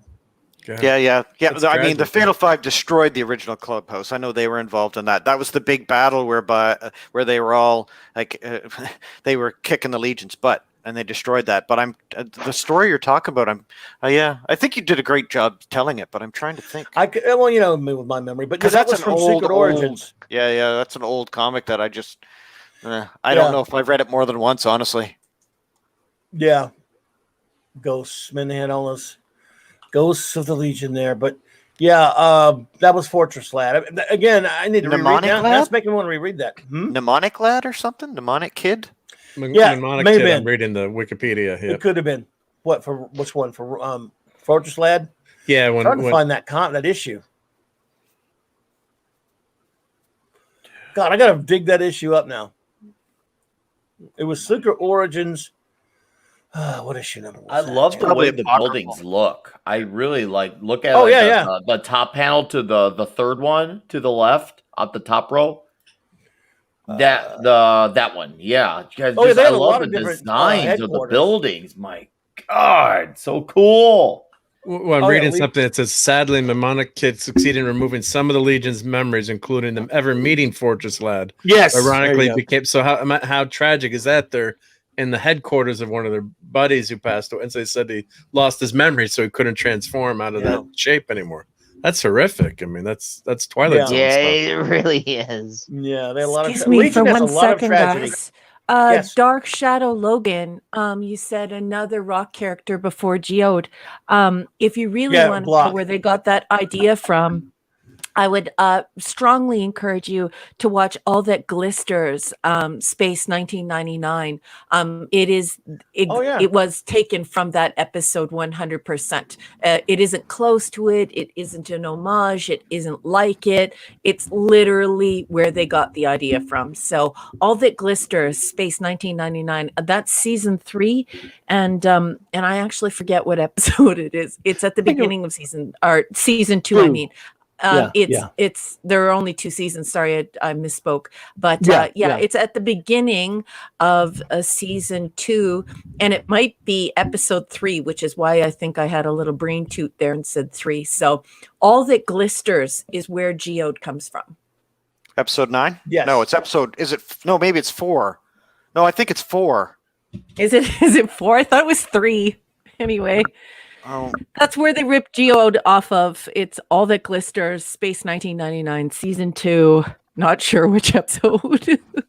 If you think those Nimrods ever watched Space 1999, those idiots who made the High Republic, I think a lot of them are learning to mine the data and the ideas from the old stuff, and I think it's because they don't have the talent or the imagination to make something for themselves. Well, I don't mind an homage if you create something really beautiful and wonderful, and it inspires other writers. I think that's great. But the thing is that if it's total rip off, they totally rip everything off. Yes, and they have no shame. Hey, Jed, there's just no shame. I know, and here's the thing. They have all the EU stuff, and they totally rip that stuff off and destroy it, too, from Star Wars, too. So, and they're bringing it back bits and pieces, admitting they and they're going to not admitting they made a mistake. Yeah, they're totally going to destroy Knights of the Republic now, so they can go fuck themselves on that one, too. Dark Shadow Logan says, yes, I have Space 1999. I will have to rewatch it. Yes, please do. Space 1999 is it's so wonderful. It's a place to go. It's a wonderful, wonderful place to go. It's like a book. You just keep going back to that beautiful place. You want to go back and visit over and over and over again. Watch Space 1999. But just Dragon's Domain, just don't watch it in the dark alone. That it's a lot of it's science fiction, but it's also kind of a horror in a sense as well. It's a lot of horror in that show. Well, it's kind of like some of the early Doctor Who later on. But there's a Doctor Who episodes were Gothic horror kind of. Yeah. Well, Yeah, I I like think the that's the gothic episode horror I had because it nightmares never about for gets a long violent. I don't like Yeah. violence. I love the gothic horror aspect. I can't do violence and I can't do gore. All you have to do is just suggest it to me, and then my mind does the rest because I'm a writer. So I can't do the gratuitous violence. So I thoroughly enjoy it when you just hint, and I'll do the rest. My brain will do the rest. Indeed.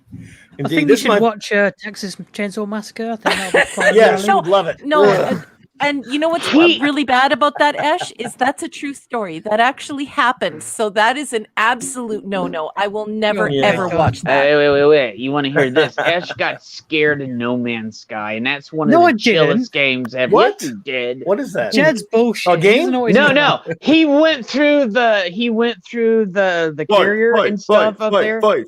Yeah. He got in there, and I said, he goes, Jed, what's this? And I was like, oh, the where they have the big carriers and stuff. I said, you're either gonna have fun or you're gonna get. I said something else, and then he goes in there and he went, eek! And he goes, Jed, what is it? What did you get me into? I was like, I warned you, dude. And he Okay, in my defense, they were basically spiders, and I don't like spiders, so there you go. Oh, you have arachnophobia.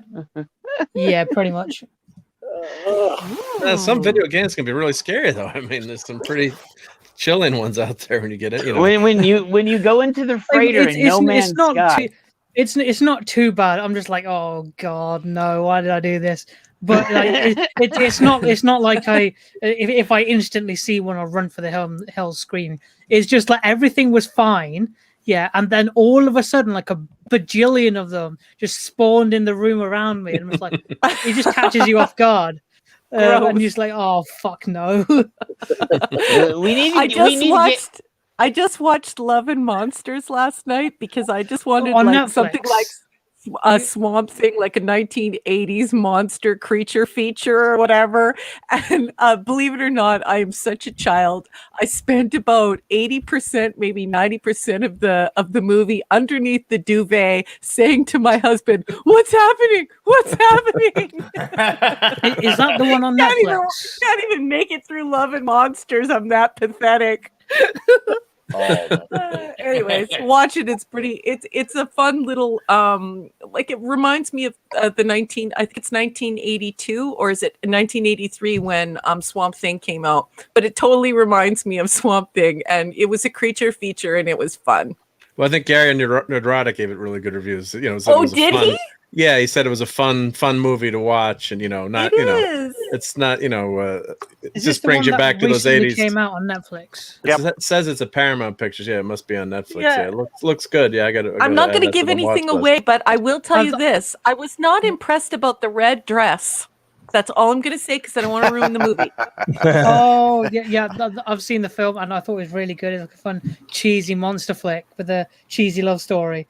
And I know exactly what you mean about the red dress. Yeah, that's the kid. He's got to travel across to find someone to get separated with. Yes. Not to give the flower. That's the movie. Yeah.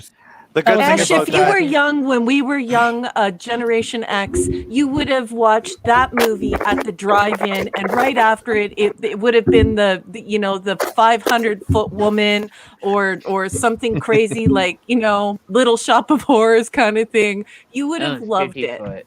50-foot woman. The 50-foot woman, yeah, whatever. Yeah. You know what I mean? Yeah.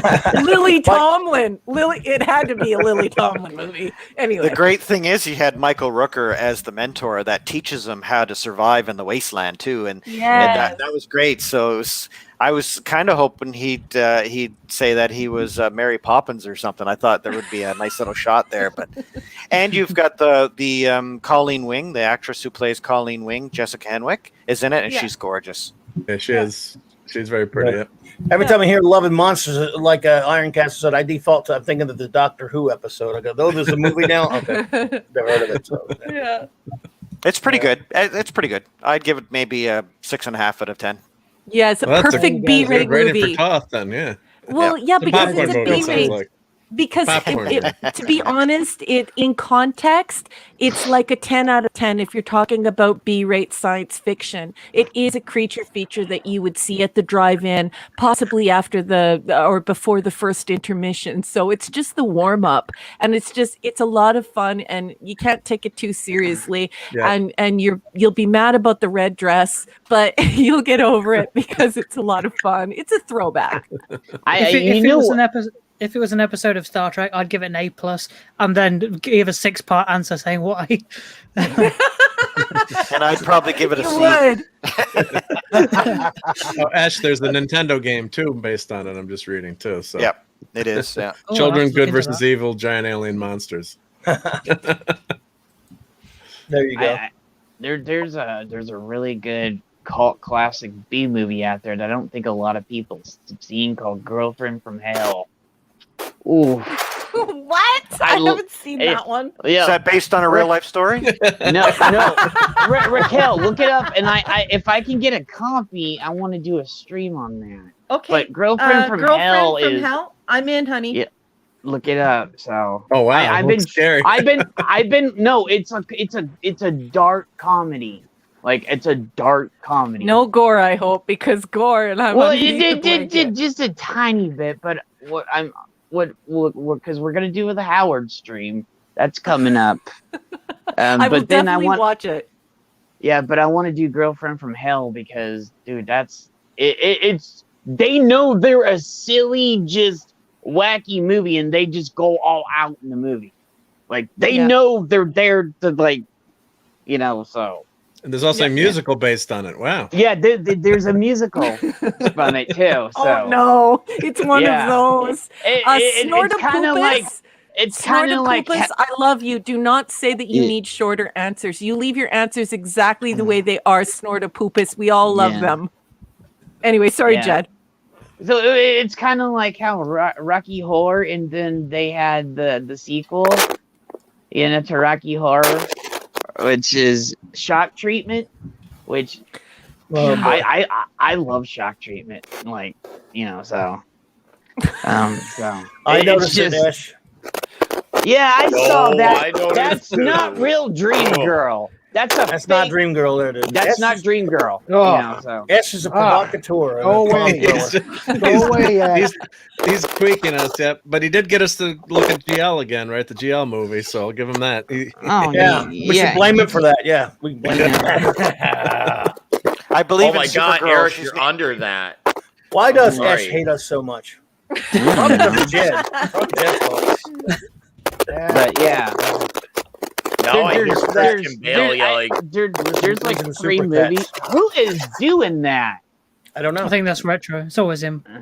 What? Hey? But just don't stand up, Retro. No, you don't want that again. You know what? Mention that. Don't mention that. Don't mention that. No. I want to go to Retro and then Ash for a second, because there's someone who's not read a lot of Legion or anything like that. So, just Retro thoughts about what little you've been exposed to about Legion, not just what we're talking about here, but if you said you read a little bit, some of it. What do you think so far? Well, I think it's definitely something that I would pick up, as you say, because I started literally reading it today. Lots of interesting characters in it to look at. I definitely know who I am. I'm definitely Bouncing Boy. I'm definitely going to, you know what I mean? Me too. So that's going to be me. Yeah. So I sent it to him last night, and I was like, "You need to read this."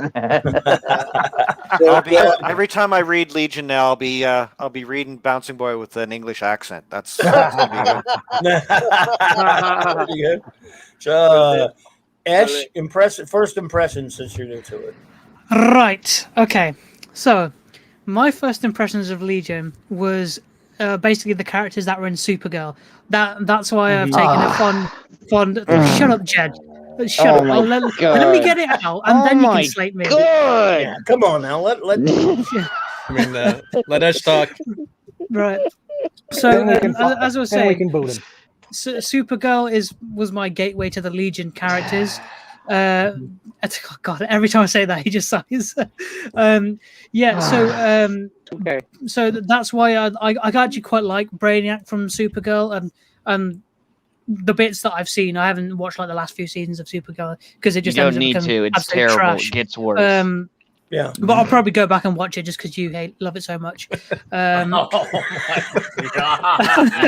Have fun poisoning your mind and corrupting it even Serenity more. now, Serenity now. Yeah. I want to eat that. Go for it. Yeah. So awesome. I actually quite liked Dreamer in it as well. And Monel, what they did with him, I quite liked.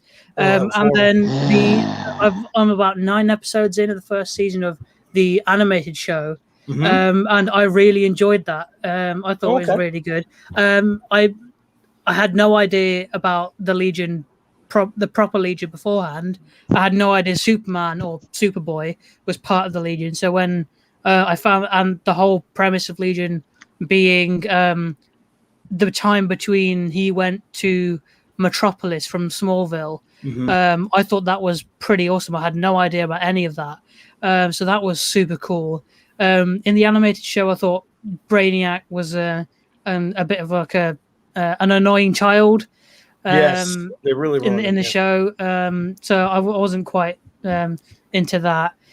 Lightning Lad was annoying. My two favorite characters from that show would probably be Superman and Saturn Girl, because those are the two characters that are like, Superman is like traditional, righteous, and that trying to do good by everything. And Saturn Girl, she was not only was her costume great, but also like her character seemed very like grounded and intelligent, whereas all the others were like young, like whiny brats, basically. So I quite like that aspect. And then at some point I'll be reading Valor, so we'll see how that goes. Well, be interested in your opinion on that one. And Ash, did you see that Justice League Unlimited episode yet? I told you about yet. Have you seen that one? No, I haven't seen that yet. If you get a chance, watch that one. Then they did a pretty good one called New Kids on Town on Superman, the animated series that had them. And again, the one on the Justice League though was, I mean, it is. Look, if they were getting close to the very end of that wonderful show that should have lasted longer, Justice League Unlimited. But if they had been able to do a Legion show based on what they did in that one episode, I would be one happy camper if that happened. So that was a really good one. They were very well portrayed. Brainiac 5 is actually really good in that one. I would have been so happy to see that. So yeah, watch that one. And if you want to see, it's as close to my purest type of Legion as you can get. And even though they're not all in it as much, but that's a great and a very touching episode. So. Was did Brainiac and Dreamer ever have a thing in the comics? Because in the Supergirl TV show, it was quite interesting.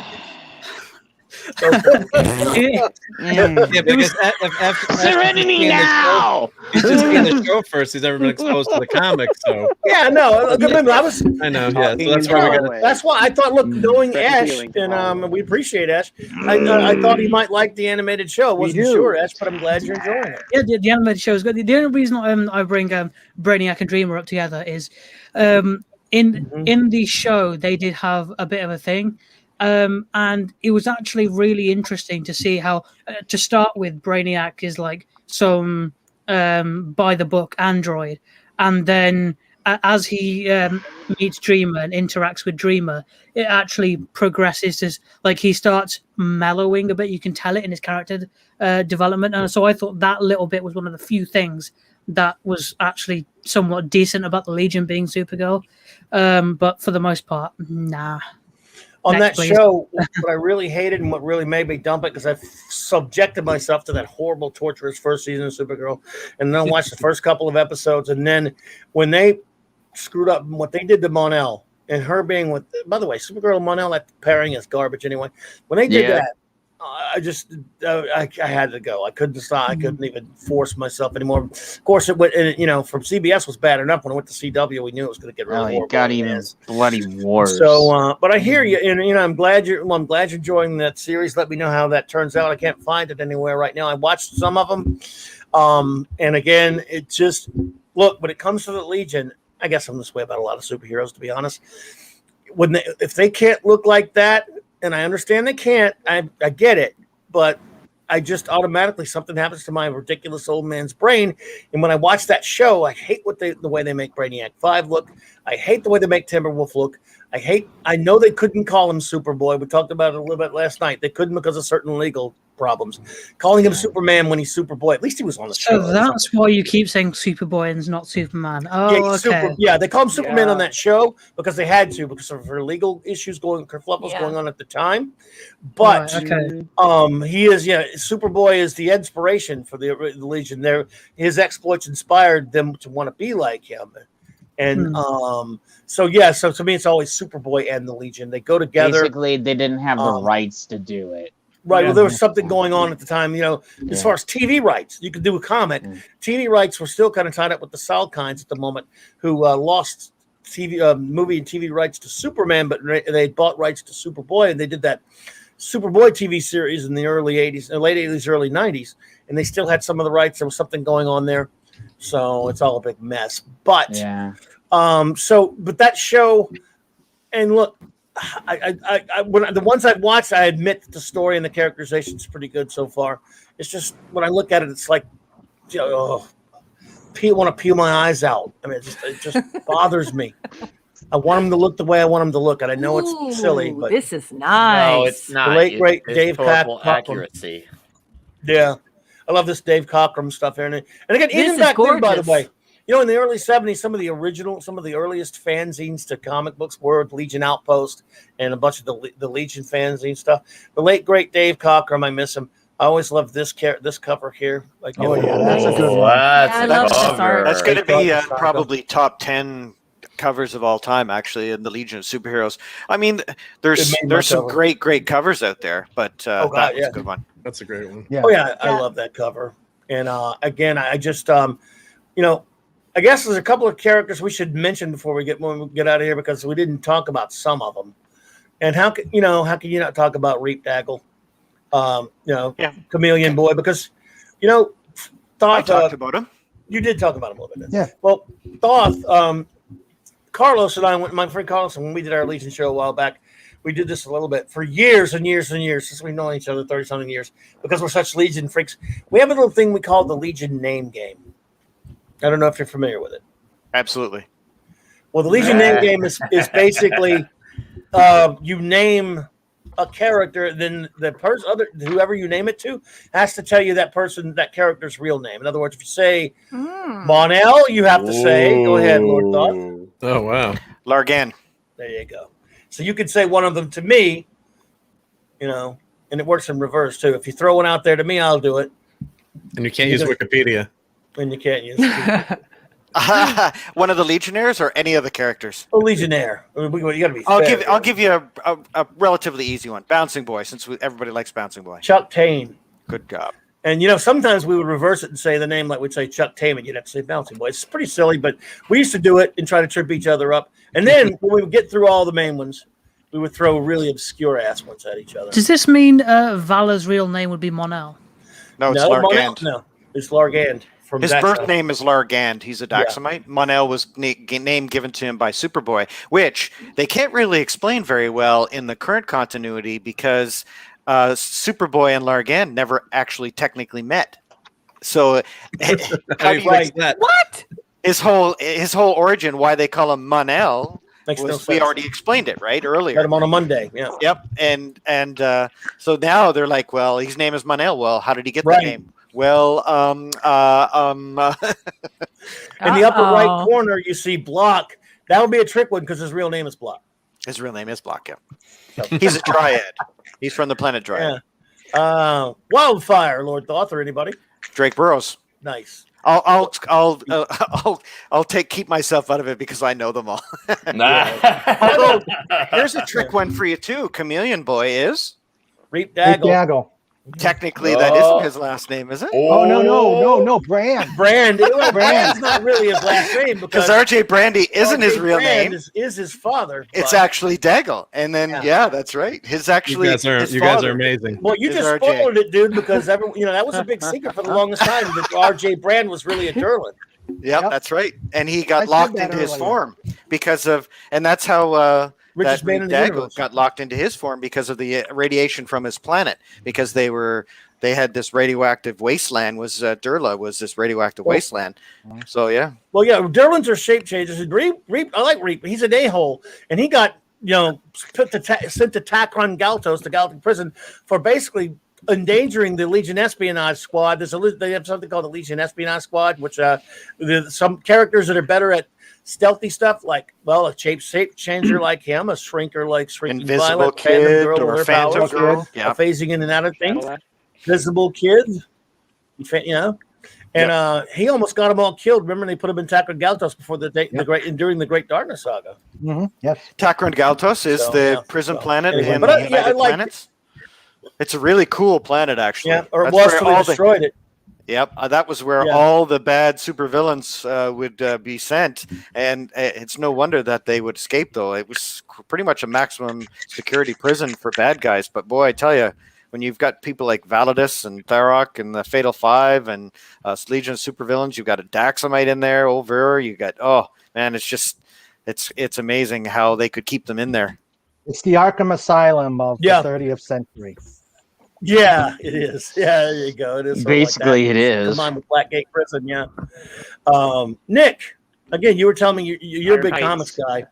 You're a big comics guy. Yeah, Iron Knights too. But you said you're not that familiar with the Legion. So any thoughts about it now that you've hung out with the Legion?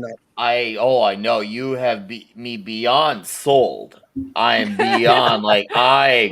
Good God, it kind of makes me almost feel like, why didn't I look into this any sooner? I would guess I was just guilty of that, because when I was a teenager, even preteen, I was such a Marvel elitist. I think it was probably around when I hit 21, I started expanding my horizons, and that's when I looked at DC, Image, Boom, yada yada yada, etc. etc. And of course I was getting into Superman, and I was getting into other things from DC, and then learning about the cooler characters, I wouldn't say cooler, but maybe cooler, but stuff like Booster Gold, stuff like that. And Booster is the man. I know. He's a Booster fan. And for some reason, I knew about the name The Legion of Superheroes, but I just never got around to it. And now I'm seeing this, I'm like, okay, I need a trade or a hardcover that I'm gonna hopefully start one that I can be like, okay, this is a good entry point, whether it's 70s or 80s, and then decide where to go from there. And of course, I want to learn more about this Matter Eater lad for obvious reasons. Right here, this is right. We mentioned that we would talk about some stories. There are a lot of different stories. Earth War is an interesting one. The Reflecto saga is kind of before this. I kind of liked it anyway. As far as the early the Computo saga, stuff like that. The Earth War was kind of sad because it's wonderful as that art by James Sherman. I was talking about this last night with Minimus. Great art, but sometimes Jack Abel's inks would ruin it. Oh God! But James Sherman was a great Legion artist. Before we get to recommending this story as an entry-level story, to my Legion nuts on the panel, who are your favorite Legion artists? Then we'll get out of here.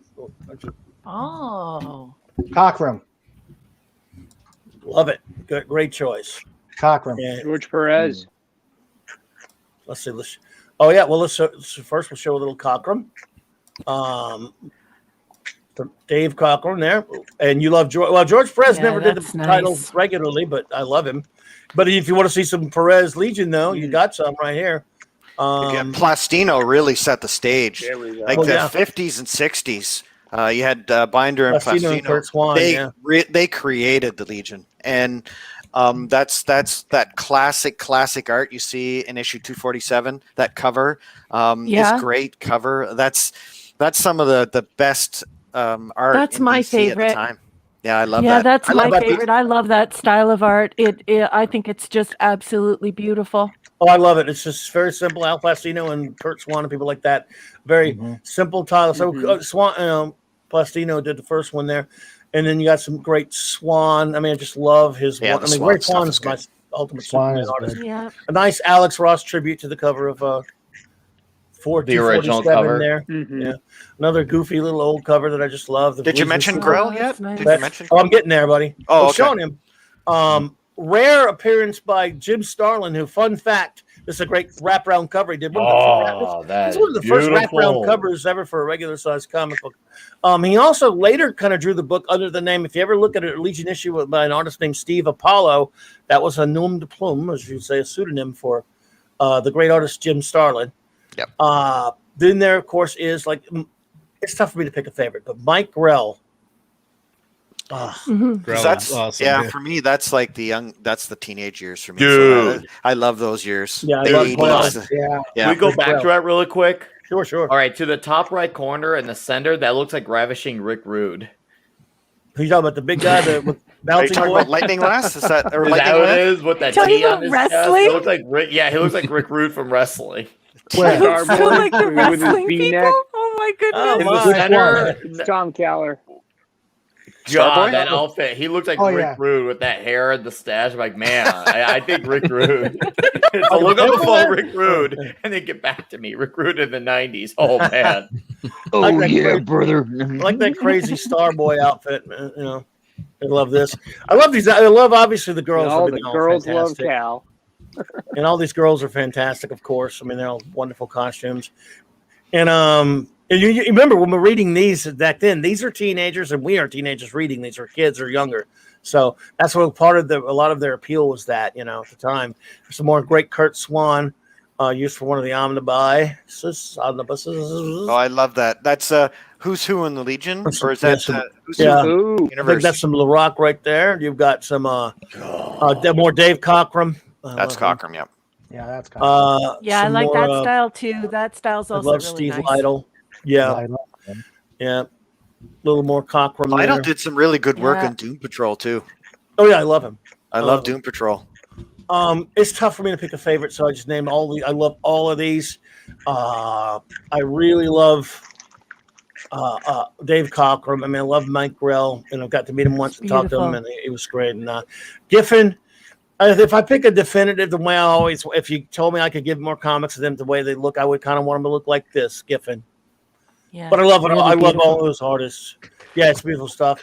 Again, more Grell. Some more. Another tragic cover by Lytle. What a great run on the Baxter run he had. Yeah. Little Yeah. Starlin, which is a rarity. And just one of my favorite splash pages of Legion ever by Giffen That's and really Melson. nice. That is is nice. very special. That is absolutely I beautiful just work. love this page. Again, this is very Eisner-esque. You've got the big rock forming the name Darkseid. This was the conclusion is inescapable, my friends. We face Darkseid. So when I bought this and opened this up, I got chills. I love this. I love this comic so much. If I had that as a T-shirt, I would wear that every day. That would be the one that you wear that you never take off, and then you have to take it off. my. Otherwise, people will be like, "Do you ever take that T-shirt off?" I'm gonna get That those is- guys to make cool, this yeah. into a T-shirt now. Thank you for the I idea. love, That's cool, I yeah. absolutely love the colors here. I love the artwork. I love the mood, beautiful. the tone of it. It's just exceptional. This is the best art you've love it. shown me today, with the exception of the 247. I think that's on par with it. Well, you have to Oh, yeah. give Malstead Really a foreboding, little yeah. kudos. Mouse that did that. Yeah, a lot of it. Because that's the inking there too, right? That's the It's gorgeous. Oh yeah. Very foreboding. Oh, Yep. Well, of course, I had arguments for years with kids at the store. Dark Seed. No, it's Dark Side. I'm like, it's Dark Seed. Now finally, the Snyder. We'll say it's Kirby. Dark Side. Yeah. Kirby created him. Yeah. And he knows. No, he said kid, you were Side. Dark Seed. This is Dark Side. Yeah. Oh shit! There you go, dude.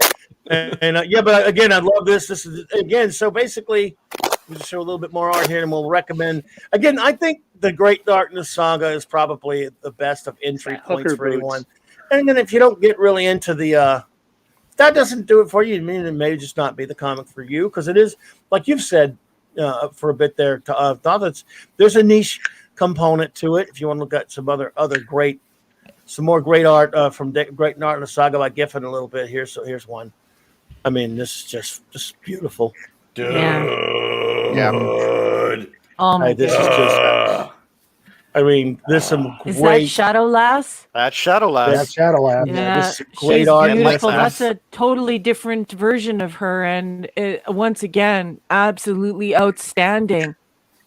And if I remember correctly, that was the which dark side minion was that? That wasn't Calabac, was it? Was that Which one? was that We're Orion? under him. I think Orion's that's Orion. behind. Orion is behind. Maybe the Cadillac. Orion one. I think that's Orion there at the bottom. That's his minion, yeah. Where he took the dead body and you infused it with his essence and the dark essence there and made them his slaves. Oh. But actually, one of my favorite pages. Oh no, High Father is behind. High Father is the little blonde, the blonde kid. Yep, yep. And of course, this panel's fantastic right here. This is beautiful. That's nice Superboy and too. Supergirl punching Darkseid. Oh God, man. Yeah, I love it. I just again, this is the art in this is beautiful. Keith Giffen can screw himself for changing his style, and of course, Larry Malmsted did add a lot to that. There's no question about it. He was always there for the best Giffen look because he changed his style to putrid trash. After this, I'm like, dude, yeah. The elites at Comics Journal are happy with you, but no one else is. So anyway, that's let's see. One more lovely picture of the Legion, and then we'll because you talked about Perez. Wait, let's see one more. Perez panel if you would there. Oh yeah, I love Perez. Again, it's a shame he only did covers and did stuff. A great arrangement right there, man. I love this. This is from Great Darkness Saga. Strong female character. Anyway, love her. Kara. Yep. Knocked the crap out of Darkseid. So that is actually I would great say again. costume. Yeah. I love that costume. I love her costume. That's my favorite of her costumes. Yep. That was the one right before they gave her the stupid headband thing or whatever. Right. The headband was. I hated that headband. Hated that thing. Yeah. So. Yeah. And again, it's blowing up in the chat. We appreciate you all being here.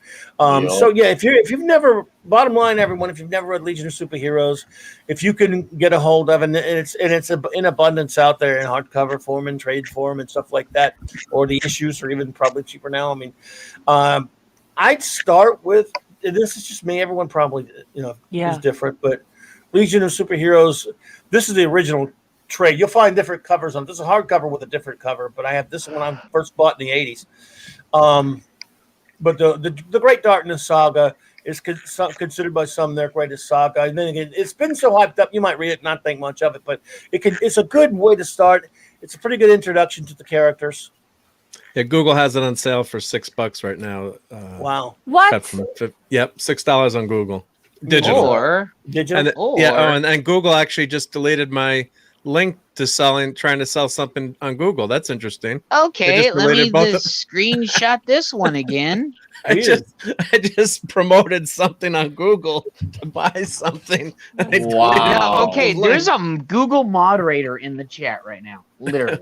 Why? What are we doing wrong? I don't know. It's everyone. Yeah, but that's pretty funny because I was promoting a Google website.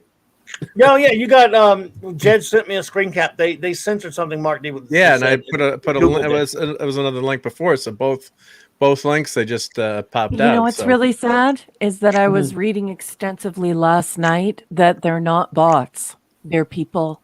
Yeah, there's whoever you are, Google moderator. Why you censoring? Maybe they don't like Legion. I don't know, but that's long live the Legion. I could see if they deleted a link to Amazon, but it was a link to purchase it on Google Play. So there you just know you lost Google money, right? Yeah, I don't understand what their problem is. We're not cussing that much. We're not political. We're just I don't think we. I mean, it got thrown in a little bit earlier, but we steer mostly clear of that. Maybe they don't like the fact that Jed loves Valor. Valor. That's your problem. It's all Jed's fault. Way to go. Mod bat. Hashtag always blame Jed.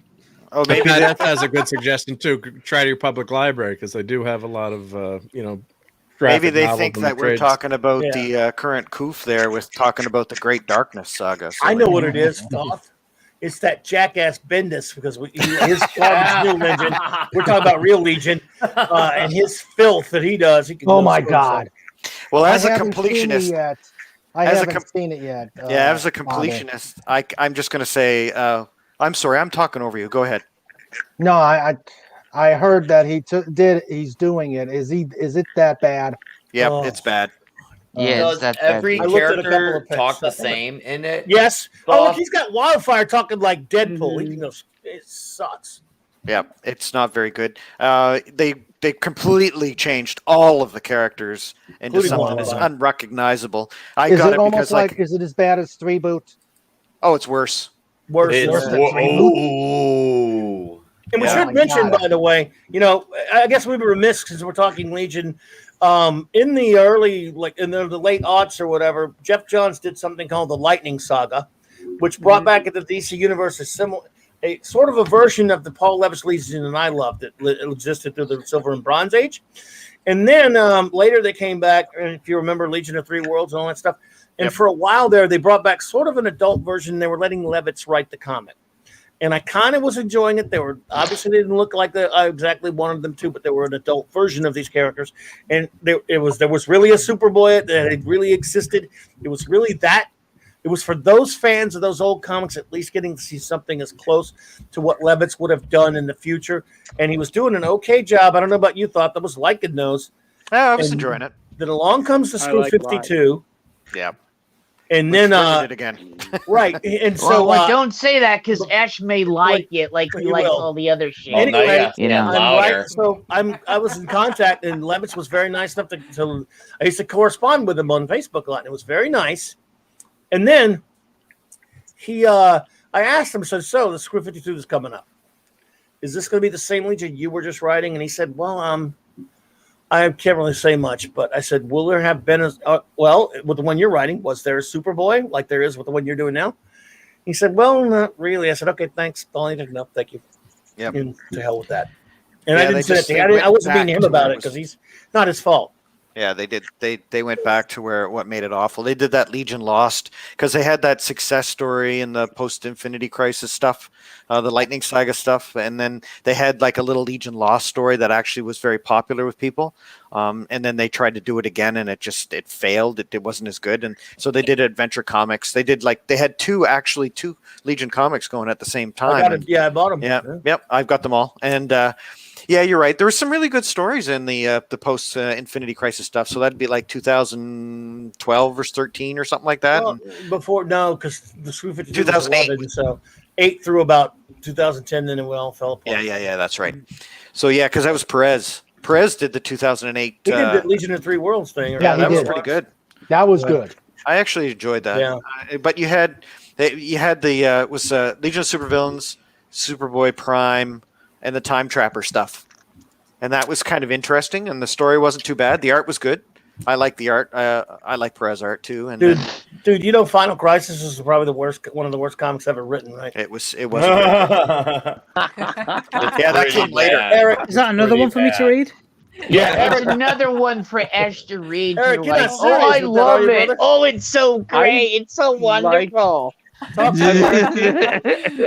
Okay, I like G.G. Jones's art in that a lot. His Jay Garrett Flash looked just like Robert Mitchum. I thought it was really, really nice. I like Grant Morrison's highfalutin stuff. It was all over the place. I hated the art change. Yeah. That was bad stuff. Yeah, man. Morrison's really hot and cold. Morrison's done great stuff, but he's done exactly. He's really hot and cold. Like sometimes I'm like, wow, that's really good. And then I'm like, is this the same person I'm looking at? And it just, I'd have to say I like more of Grant Morrison's stuff than I hate. But yeah. He's extremely hit or miss. So. But yeah, there was some good art in there, Eric. I was just busting your shop. Do you think it has to do something to do with the way he does I like the whole pro and con thing we got going on. Yeah, I think so, Flav says. Because I'm aware, I didn't know until about a year ago about the way he does his write, where he has the artist communicate with his wife. I'm like, bro, what?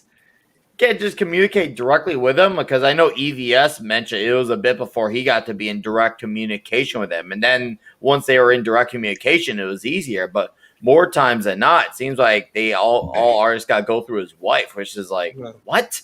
Are you saying somebody married Grant Morrison? God forbid their soul. Oh boy. Well, everyone, I'm gonna tell you what. We've been here a long time today, and I'm just having too much fun. I love talking some Legion. As you think, we've made that plain and obvious. What I'm gonna do now is we're gonna quickly go around the horn to all of our wonderful friends here today and get some goodbyes from them and final thoughts, and get moving. So I'm going to start with, I would start with Jed, but Ash wouldn't like that. Ash would be jealous. So I'm going to start with, well, besides, ladies first, because we're toxic males here. I want to start with the first officer. Raquel, thoughts on today's round of table? I had no idea about the Legion before, zero clue. And so lots of contact with all my favorite guys saying, long live the Legion. And today I learned why you're so passionate about this IP. It's exciting, it's dynamic, it's obvious that it is story driven. It's a legacy. It spans several decades, and it looks like a poop ton of fun. I'm now going to put in a massive latex order. I'm super excited. Man, I'm not doing that. I can't wait to get my hands on some of these comics and just look at the art and these great stories. I just want to thank everyone on the panel today for sharing your knowledge with the chat and with everyone. Really exciting stuff here. It is niche, and so we really needed your expertise, and I'm just so grateful, and it was just so much fun. Thank you so much, everyone. You were awesome. We love having you here, and we really appreciate you. The greatest first officer in the fleet. My partner in crime, Jed, buddy, final thoughts. Oh, long live Legion, brother. You know what I'm saying? And this is where we're doing everything. This is where we're ending right here, right? I was just wondering. Yes, sir. Yes. Oh, okay. I gotta go. I do have an announcement to make. Well, make your announcement. What? Okay. And the man right here, Mark D. with a C is joining a pop culture archivist. Thanks for having me on, guys. Yep. So he will be on streams with us and everything else. So from now on, so looking forward. We got 4 people now. So somebody made a joke that I'm building my own geeks and gamers now. So I'm like, so what you're saying is you're getting rid of me, Jed? Is that how it is? No, never. Did you hear? I said 4. We have 4. Yeah, Vala's going to be your 4th member. Were you kicking me out? Numbskull, you were in almost at the start. Dude, I'm taking the piss, jeez. I know. I'm just taking the piss back. Yeah, we okay. I'm on this on Thursday. Tomorrow I'm on Nick's stream. We're gonna do more comic. What are we gonna do tomorrow night, Nick? You'll find out. Okay, yeah, he'll tell me. Fair enough. On Saturday, I'm on Normie's stream. We go do over there, and then sometimes I'm on the stream after Nick when Nick goes over there to what's his stream. Sometimes I'm over on Foul Balls, and then on Sunday we don't know what we're gonna do yet, but we'll figure it out. So, so you know. Subscribe to everybody's wonderful channels on here because everybody's awesome. Links below, and there's of course link in the chat there for the great pop culture archivist channel.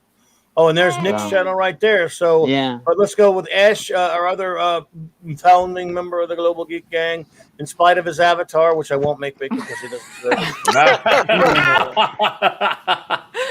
it. Well, thanks for having me on. As always, been a lot of fun. Know more about Legion now.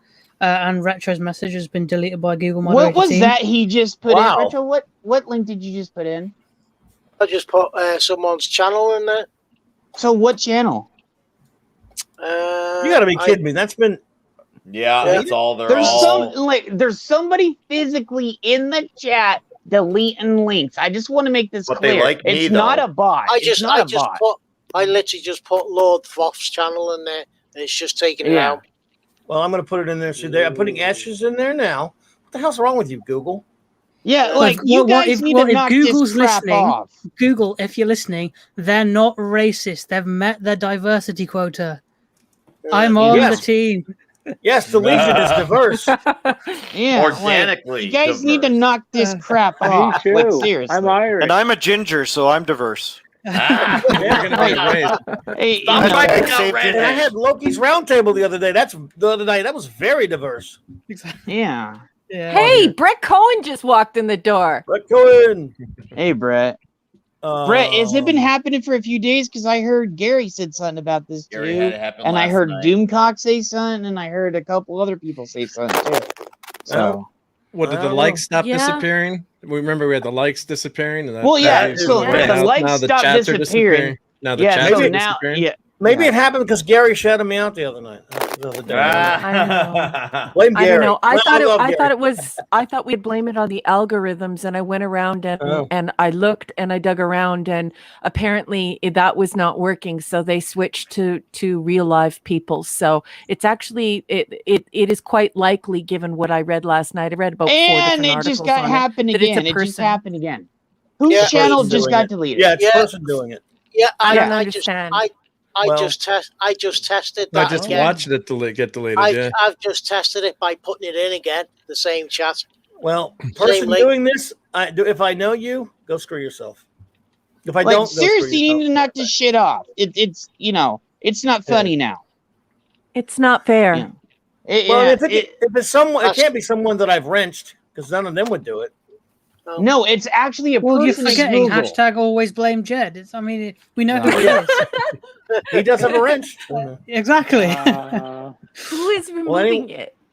It's a Google moderator. Are they It removing says mine or just message retros? deleted Oh, they're by not Google moving- moderator team. They still have yours. A Clark. chaperone.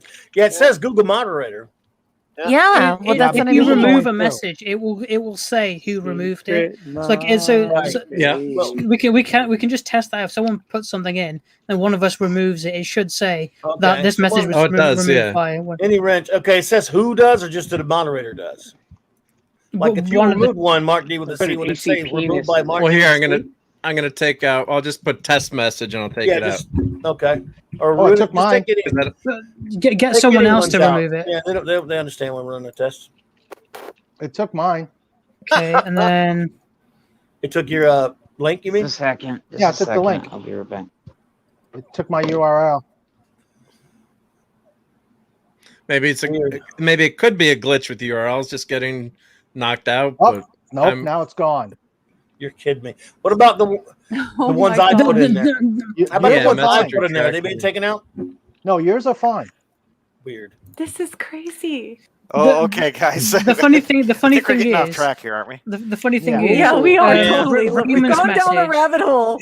Raymond's message and Mark D's messages both got removed, and the message in between them says "Hey Google" and then 2 middle fingers.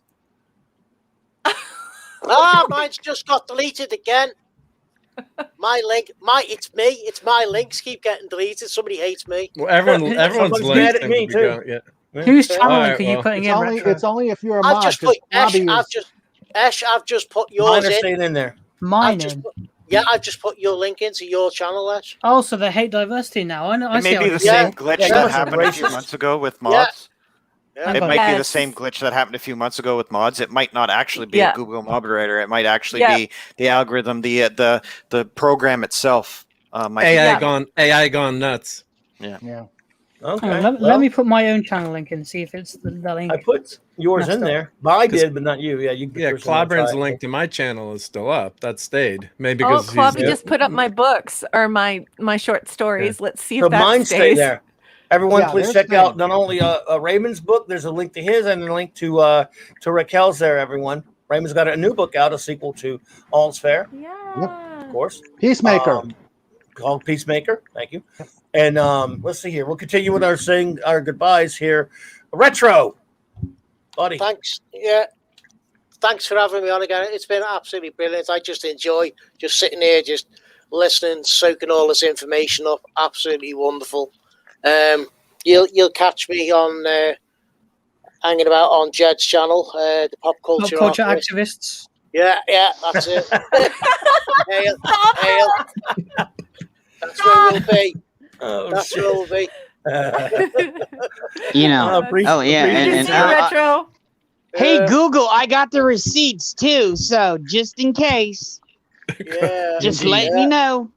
Our good friend Nick Weiser, plug your channel, brother, and tell us what you got going on, man. You're muted, bro. Google muted him. I know. That's why I was letting you know. Hold up. But anyways, okay. I have an awesome hostess video I did. People were asking for food videos. You wanted them. You got them. So I got a hostess video I posted last night. I also got a T-Rex burger video coming up. And of course, Nick, were you high last night when you did that video? T-Rex? Yeah. No, dude, you wait for the T-Rex 9 burger patty. Man versus food. T-Rex. I will win. Crap, boy. I will win. 9 burger patties. I'm gonna win. Oh my god! So I'm at 332. If you're somehow not subbed, you know what to do. I do panels Tuesday and Friday night, and I post our things. Find me on my Twitter, Instagram. This panel in particular, has been informative, educational, fun. The chat rules, this panel rules. Thank you guys. Thank you for being here, brother. We appreciate you, baby. Man. Yeah, you. Yeah, and I had a great time the other night talking comic book art, dude. We got to do that again. You can come on my channel. We will. Do it. I've been rereading. You and me will do it. Just the two of us. Just the two of us will do that one night, man. Bet it's on. Like Donkey. We need, Nick. We need to have a toxic femininity night. Like what? Just all females on there, dude. Like all the art, all female art. Hey, you bring them. I'll host. Our good buddy, Eric O'Sullivan, bro. Thank you for being here, man. Any final words there? Because they don't have a channel, but you do have a channel, right? Or do you not have a channel? I technically have a channel. I make cooking videos. I like showing people how to Well, I don't have a link. I don't have a link to it. I'm sorry. If I did, I would put it in there. I'll have to try to find. I should have saved. We're not going to put the URL up until you send us baked goods. That's really what's happening here. Oh, that's it. You need to cook. Put your money where your mouth is. Make us some food, Eric. How do we tell everybody how to find it, though? So you can always find. You can find me on. Just look up for Eric O'Sullivan Home Cooking in your Google search. You should see my smiling face and my logo. You know what I mean? The super mantra. I drew that. That's an ohm within the super sigil. And look for that, and you'll find my cooking shows. They're usually about 10 to 20 minutes. I make ribs at home, pizza from scratch, chili rellenos. I love cooking. I love feeding people, and I would love to cook for all of you. So this is the best thing I can do. It's a pleasure being here and being the geek with all of you. And thanks, the buddy. only regret I have about Legion is that Robin never had an appearance. Oh well. I'm working on it, man. I'm working on it. The great Lord Thoth, bro, man. I cannot tell you how happy I am for you hanging out with us today, buddy. Thank you. We appreciate you, man. So thanks, Eric. I added your chat or your channel in the chat there, Eric. It looks like I'm not getting deleted, so looks like maybe that little glitch is, or the Google moderator is gone. Let's wait 30 seconds. Yeah, I'm gonna make it a part of my main statement in the bottom there. But you're gone. Yeah, thanks for inviting me. I really appreciate this. Oh, somebody just hit it. Lord Thoth's message is gone. That's okay. I'm used to that. Whoa! Chris has got hit. Ooh. Oh my God. Oh, they hit the big time now. Oh, there's Eric. Okay, thank you. Thank you, Thoth. That'll help. But Clobberin's is not disappearing, so. Hey, Google, algorithm this. That's friggin' terrible. Oh, my goodness. What the hell's wrong with people? But anyway, continue, my friend Thoth. Yeah, it's an honor being a part of such an illustrious group of people here on the panel today, and the chat too. Thank you very much. Each and every one of you said hi and say hello, and participate in the chat, which makes this a lot of fun for all of us. So thank you for that. I was so excited when we talked about this months ago about doing a Legion of Superheroes chat, because they are my favorite super group of all time. I love them almost as much as I love Hal Jordan Green Lantern, and it was a great opportunity to talk to all you fine people out there and here on the panel about something that I really, really love. And I grew up with this super team, literally, and that's why I love it so much, because it was more mature of a comic. I didn't feel like every episode or every issue that I read was a disappointment. Every issue that I read was an exciting view into the future, and that's what I loved about the utopian theme that they put forth here. The writers and the artists all through the years made it a hope for the future, just like Star Trek was a hope for the future. And that's what we miss a lot of times in today's society, is we're worried about the darkness and everything that's going on in our lives. So it's nice to see that maybe the future is going to be positive, and maybe the future is going to be bright. And that's what I want to see in my science fiction, and that's what I hope we're going to get back to here in the near future. So thank you very much for letting me participate and be a part of this. And Clobby, thank you. Thank you for being here, sir. I hope you will be here for many more. Yeah, you were excellent. You are an encyclopedia of the Legion. So you were great. Ash, yours even got nailed. Thank you. Fucking hell. I posted the link to Eric's channel, and I put spaces so it wouldn't create a link. And even that got taken out. Yeah. Like Chris said, that I'm the only one that can do that. That's outrageous. Well, maybe that's just some kind of screw up, folks. It'll be normal in a few days. This has happened before. I remember this happening like a year back. Gotcha. Yeah. Our good buddy Raymond, author Raymond Feliciano. Final words, my friend. Yep. Hey, Clobb, guys, I really enjoyed this. The Legion. Clobby, I'm older than you. I will tell you that. I'm glad somebody is. You and Retro. That's why I got you and Retro here, to be older than I am the boomer's boomer. I grew up with the Legion. Loved all their stories. And they're my favorite team. Not named the Fantastic Four. It's actually been an inspiration to a lot of my writing.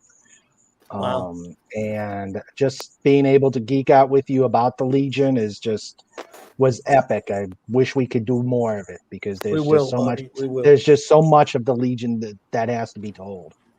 Yes. Thanks a lot for having me. I don't have a channel. I have 2 books. Hope everybody gets to read them and enjoy them. And thanks to Google, the link isn't out there.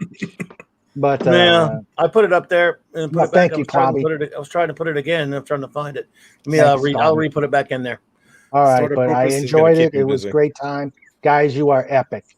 I enjoyed it. We appreciate you, but I'm gonna put that. I'm gonna find that link. It links to the book there, and then finally the great Mark D with a C. I appreciate you joining us, buddy. I know you got a channel. I put the link up there for your channel. Thank you. Final words, brother. It's just been so great. Well, first of all, to join the guys at Pop Culture. Thanks for inviting me, and really, looking forward to doing some cool videos with you guys, and just, appreciate being invited on to panels like these, and to hear from experts like Thoth and Clobby and Raymond. I mean, you guys all know your stuff, and it's just incredible. And echoing what Raquel and Nick said, I mean, just such great, comics I've got to go back and read. I did have a few of them read a few as a kid, but seeing your guys' passion and all the details, and remembering all those stories, and it's just something I got to maybe not get any sleep and catch up on those before. And I do have a surprise for one of our panel members. Okay. So let me switch camera. I'm going to switch cameras here. So let's see if this works. Yep. Is this what I think? It's shiny. It came. It has appeared. It has appeared. Oh, so this Oh is my going to be. gosh! Is that the phone? That's the phone. That you ordered for me, or is that your phone? Well, maybe I'll keep 2. No, I wouldn't. He's gonna keep my that one, because God. that one's wants to call dusted. He himself. gave you the dusty one. Mine has been dusted and cleaned, and it's in a position of honor on my desk now. So Raquel shaved This me. is beautiful. Mark, thank you so we'll much. figure things out. And if you good friends always try to enable. So if there's anything else you want to purchase on eBay, take this advantage of this. I'll be shipping. That's fantastic, buddy. To Canada. So you might want to just peruse eBay, and if there's anything else you want to buy, we can fit in the box. So. And then way to go, bud. So there, I'll stamp it with my live long and prosper spot stamp that I have here. How could I ever thank you for doing this for me? And please no make sure problem. that you send me the bill. I'll email you the money, but I got to tell you, being able to access something that I would not be able to get in Canada because, of course, a lot of Americans don't ship to Canada. This is just such an outstanding thing to do for a friend. I thank you and your wife, your family. This is such a nice thing that you've done for me. I just, wow, no problem. You're a really appreciate great friend, doing Mark, it. Well, thank you for all the Star Trek shows and everything. So this has been great. So no problem. Glad to help. I just, we'll I talk appreciate offline. so much. I'm just so grateful to you for this. And, when it gets here, I would really like to call you on your Star Trek phone from my Star Trek phone.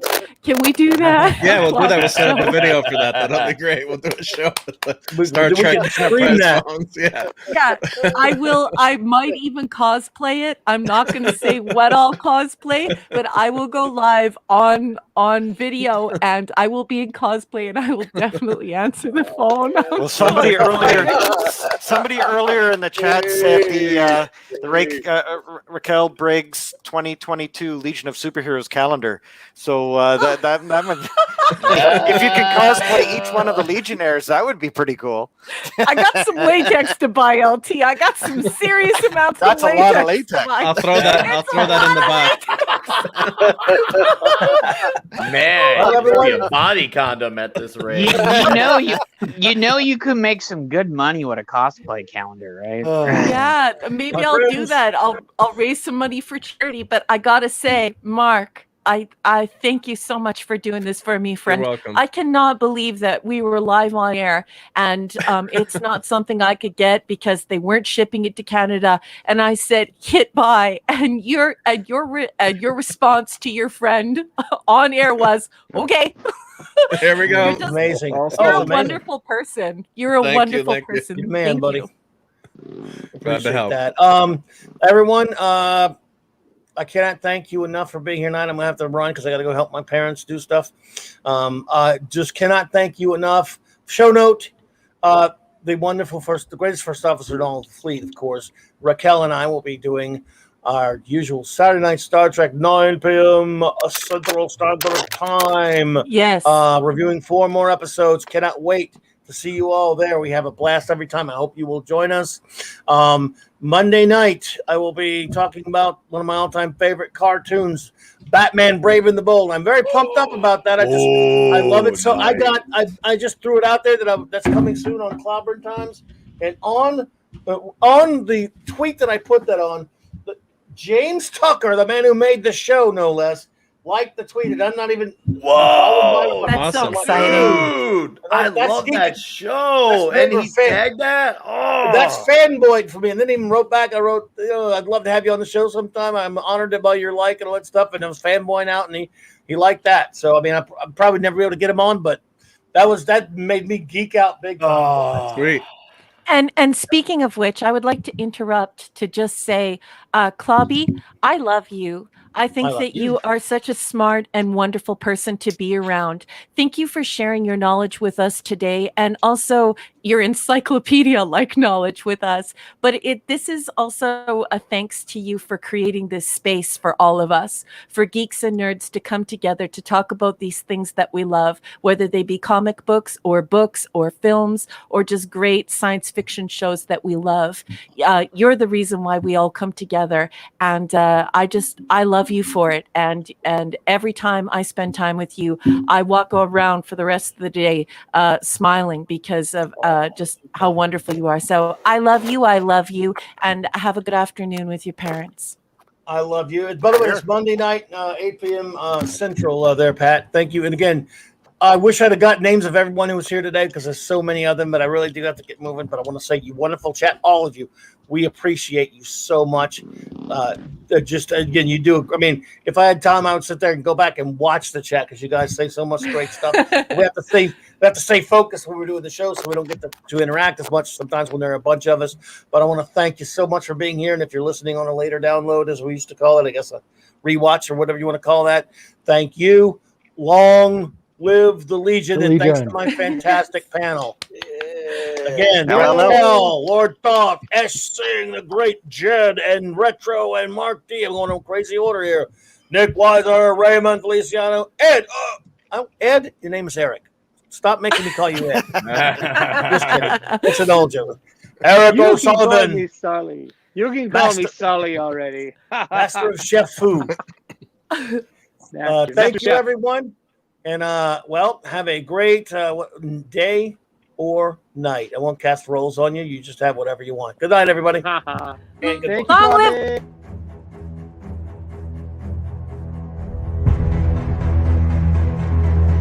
Long live the